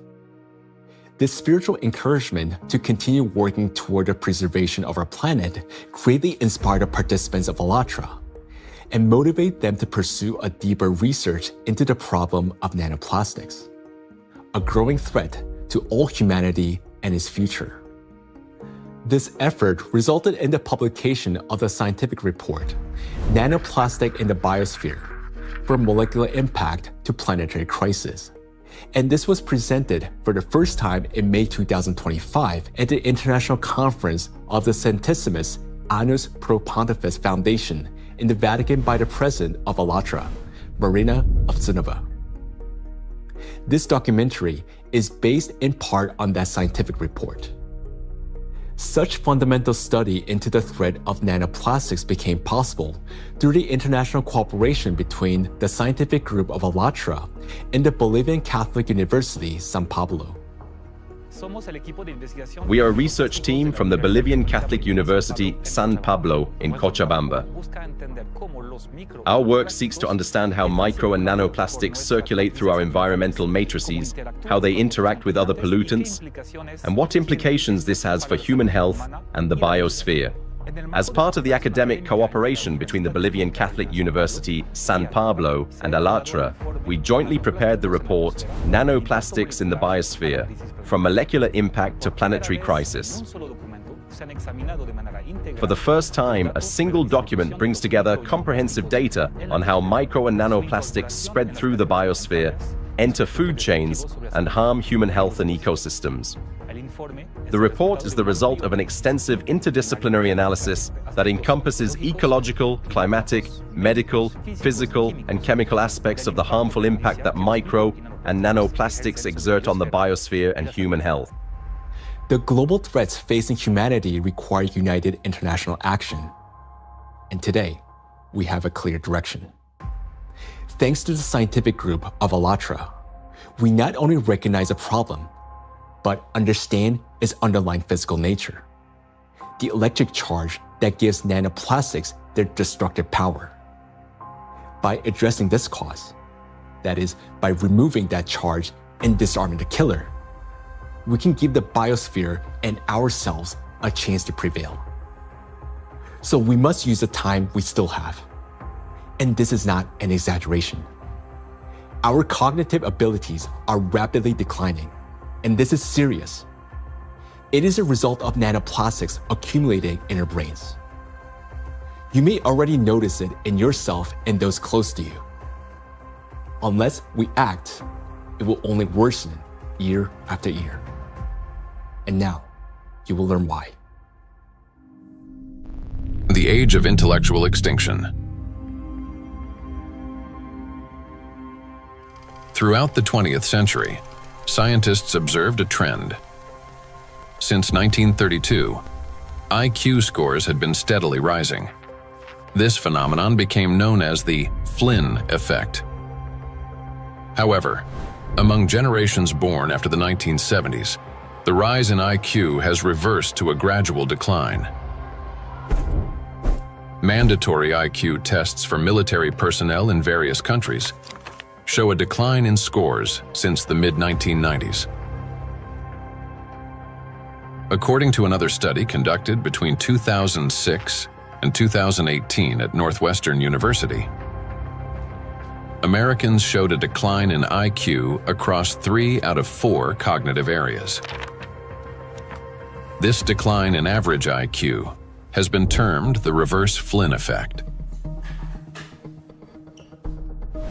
In 2025, the scores of U.S. high school students on major math and reading tests dropped to the lowest levels ever recorded. Their average math score was the worst since the current version of the test was introduced in 2005, while reading scores were the lowest since testing began in 1992. Similar trends have been observed in other countries. The steady decline in IQ continues to this day. Intelligence scores are no longer rising. They're slowly, but surely falling. But what lies behind this troubling trend? One important correlation stands out. The decline in average IQ coincides with the exponential rise in plastic production and pollution. Take a look at the graphs. The more plastic, and therefore the more micro and nanoplastics in the environment, the lower the IQ. This shows a clear link between increasing the amount of plastics and declining cognitive abilities. And that is deeply alarming. This isn't just a statistical correlation. As plastic production has skyrocketed, our daily exposure to micro and nanoplastics has risen with it. Charged plastic particles can easily pass through biological barriers, including the blood-brain barrier. Once inside the brain, nanoplastic particles accumulate not only in neurons, but also in glial cells, the very cells that nourish and protect neurons and help form neural connections. There are many more glial cells in the brain than neurons themselves. Electrostatically charged nanoplastic disrupts the function of glial cells, triggering inflammation and chronic stress, setting off a continuous cycle of destruction inside the brain itself. For the brain, chronic stress and inflammation are like a computer running on a critically low battery. When the battery is nearly drained but dozens of programs are still running, the system automatically switches to power-saving mode, shutting down energy-intensive applications to avoid overheating or freezing. Our brain works in a similar way. When stress and inflammation reach a critical point, the brain, like a computer, will eventually shut down its most energy-demanding regions to survive and conserve energy. The first to go offline is the prefrontal cortex, the youngest and most complex part of the brain. It's considered the control center, responsible for such essential functions as intelligence, behavioral regulation, and the ability to think logically, consistently, and rationally by comparing facts and drawing conclusions. The most dangerous part is that the shutdown of the prefrontal cortex happens silently, without our awareness, and we won't even realize it. The brain will switch to its basic survival programs. The ancient rapid response system, the limbic system, takes over. Its key structures, the amygdala and hypothalamus, trigger the fight, flight, or freeze reaction, fast, impulsive, and without time for reflection. These systems will still stay active for a while because the brain identifies them as critical for survival. As a result, rational decision-making gives way to panic. Creativity and intelligence are replaced by degradation and dullness. Empathy fades, replaced by indifference or aggression. Electrostatically charged plastic particles that enter the brain interact with neuronal membranes, activating microglia, and continuously fueling oxidative stress and chronic inflammation. Prolonged stress literally reshapes the brain. In the prefrontal cortex, the center of analysis and control, neural connections weaken and disintegrate. Similar changes occur in the hippocampus, the region responsible for memory and learning. Neural connections fade away, and the hippocampus deteriorates. In the amygdala, the centers of fear and anxiety, the opposite happens. Connections strengthen, anxiety and aggression intensify, and panic attacks may develop. The brain reorganizes itself. Instead of thinking and analyzing, it starts operating on instincts. In doing so, it loses the ability to recognize real danger and respond appropriately. This isn't a temporary reaction.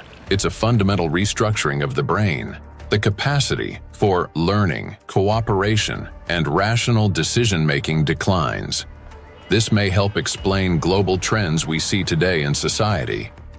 A decline in average intelligence, a rise in anxiety and depression, an increase in aggression, impulsivity, and issues in social relationships. As the amount of plastic in the environment continues to grow, the reverse Flynn effect will only become more pronounced. People won't just become less intelligent, they won't even realize it. They'll become captives of a reality distorted by their own brains. As a result, humanity will lose the ability to perceive the world, events, and even obvious threats adequately. They'll no longer be able to connect facts logically, and therefore will lose the ability to make sound decisions. That will mark the end of human thinking. Our cognitive decline is already underway. This is not a prediction, but reality. Plastics are making us less intelligent and less capable of responding to crises. They're damaging the regions of the brain that are responsible for memory, attention, problem-solving, and creativity.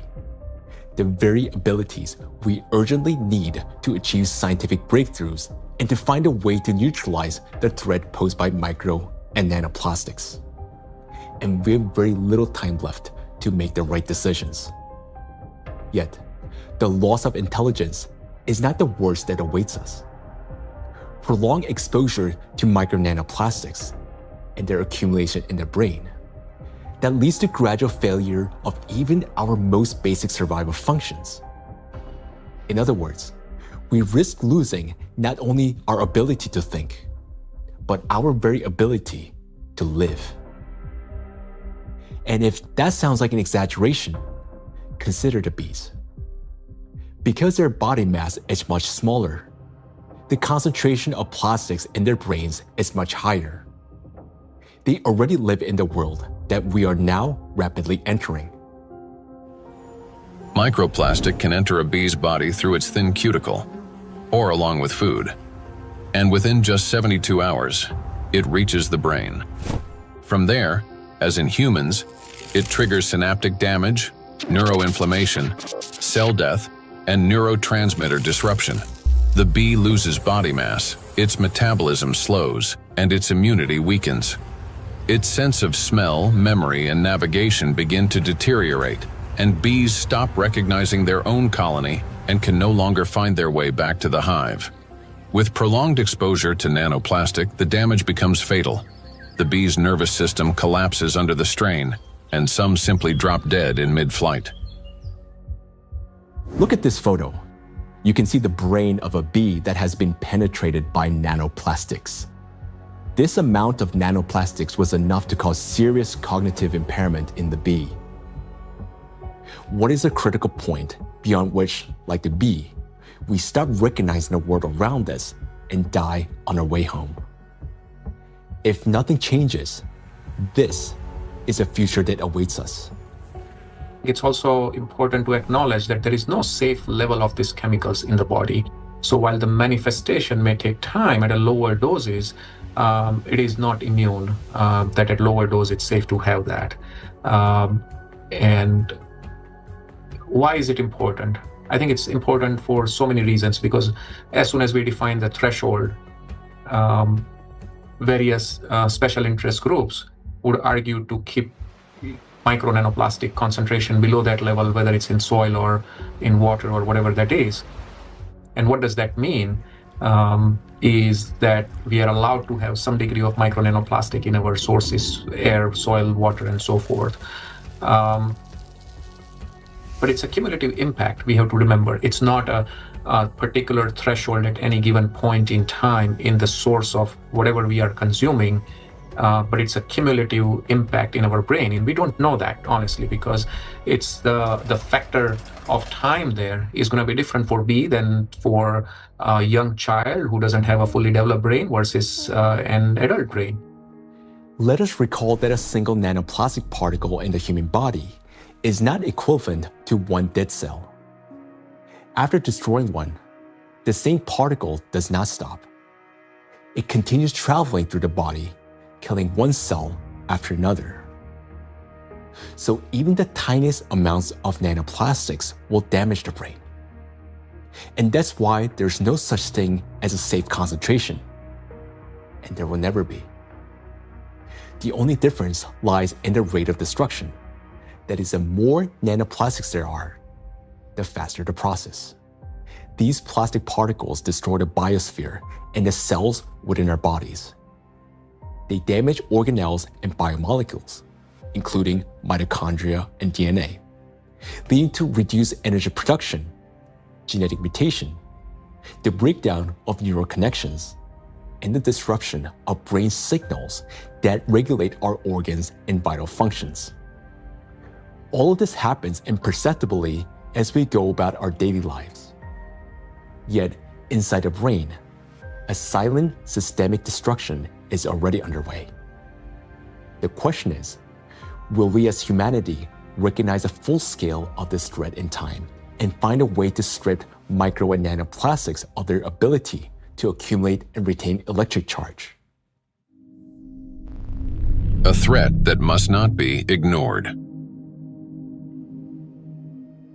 The more I've learned about nanoplastics and how widespread they are and their harmful biologic effects, the more I am really, really concerned about just exactly what's going on, how much it's going to affect now us and future generations, and it's very sobering. And I think it's very important that people need to understand that it's maybe not a big, plastic part which is out there somewhere, but it's the breakdown of those particles, even smaller, of these products, in all the time smaller particles, which is then the big danger for us, and that is, I think, something which needs to go into the head of people, because then and in their minds, so they understand that this might be an avalanche which just comes down the road, but it will come. Or might come, if we don't do anything about it. So that's my point here. So we can't just leave it like that, The most frightening aspect is that nanoplastics interfere with the most fundamental processes of life. Their electrostatic charge breaks bonds, distorts bioelectric signals, and destroys the harmony that exists between cells and entire organisms. It also disrupts the impulse of life, the signal that links a bee to a flower, a tree to the forest, a neuron to the brain. It silences rhythms that have resonated in unison for centuries. This is a threat that cannot wait. It must be confronted now. It is a matter of survival.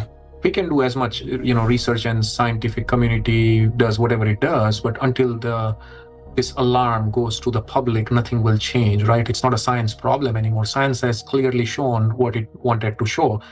Maybe there will be 10 more studies in the next few years, right? And then what, right? Until we change, and this change is based on the public opinion. I want to leave something which is, our legacy should be habitable by our future generations. And that's the pure purpose we all have in common. If we can connect to our own health, I think that is way more powerful and more appealing for all of us to collectively act on this together. I think that's a very important point. And I think at a societal level, we all have to incorporate the other dimension beyond, in our balance sheets, beyond the dollars and pounds and euros and rupees, right, is the health, the impact on the health. And I think that has to be a part of the balance sheet, because what are we making money for if we can't survive or have a good quality of life?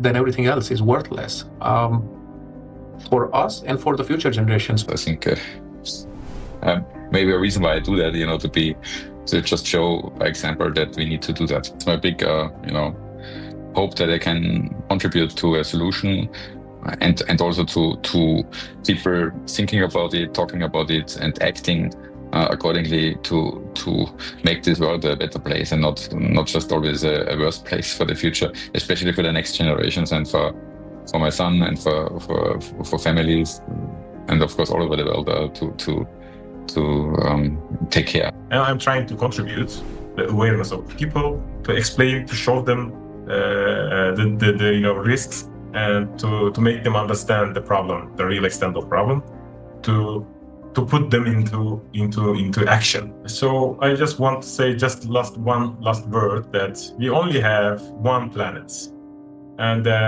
this planet is not single use, so we should consider this. For too long, we have lived under the comforting illusion that there's still time, that humanity will always have a chance to recognize, understand, and respond. But that time has passed already. Our greatest challenge now is to find a solution before we cross the point of no return, while we still have both our intellect and the little time that remains. But for this to happen, all of humanity must first grasp the true scale of what is unfolding.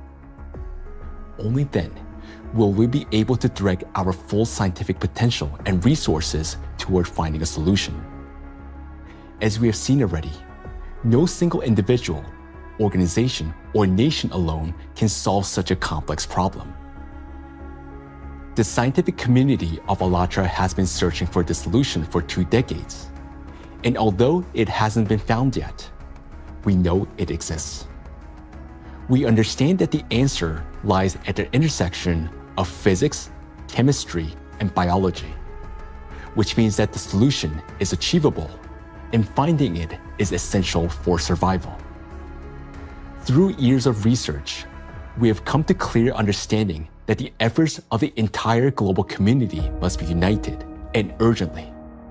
The challenge before us is enormous: to find a way to strip micro and nanoplastics of their ability to accumulate and retain electric charge across the entire biosphere, not just in a test tube or single organism. And to do so without harming humanity, the planet, or disrupting the Earth's magnetic field. Today, micro nanoplastics are present in every human being, including newborns taking their very first breath. In fact, unborn children developing in the womb are already exposed to these tiny particles, and even human eggs and semen are now contaminated and impacted by nanoplastics. For the first time in history, we face an enemy that threatens all life on the planet. And unless we change the course, this crisis will only deepen. Nanoplastics have indeed become the only true enemy of all humankind and each of us. I want to say that now is not the time for geopolitical rivalries or economic wars. It is not the time to build new empires. When one realizes that they're dying, it makes no sense to start building a new house, especially when no one will be left to live in it. And above all, we no longer have a time for military conflicts. There's no sense in killing one another when we're already being killed by a common invisible enemy, although some don't even realize it yet. We cannot remain indifferent to this threat because our future depends on whether we're capable of setting aside our divisions and uniting against this killer, nanoplastics, which threatens all life on our planet. The question is, are we capable of truly understanding all this? Or has nanoplastic already damaged our minds to the point where we don't even recognize the mortal danger hanging over humanity? If we can still see the reality for what it is, then we're obligated to act, to find a solution while we still can. We cannot shift this responsibility to the next generation, because if we fail to find a solution now, there will not be any true generation. And knowing this, giving up would mean betraying ourselves, our families, our children, and all of humanity, condemning all life on this planet to slow and inevitable death. Each of us, if still capable of understanding this threat, can contribute something meaningful to this effort. Only by acting together can we solve this monumental challenge and preserve the most precious thing that we have, life itself. Life is worth fighting for.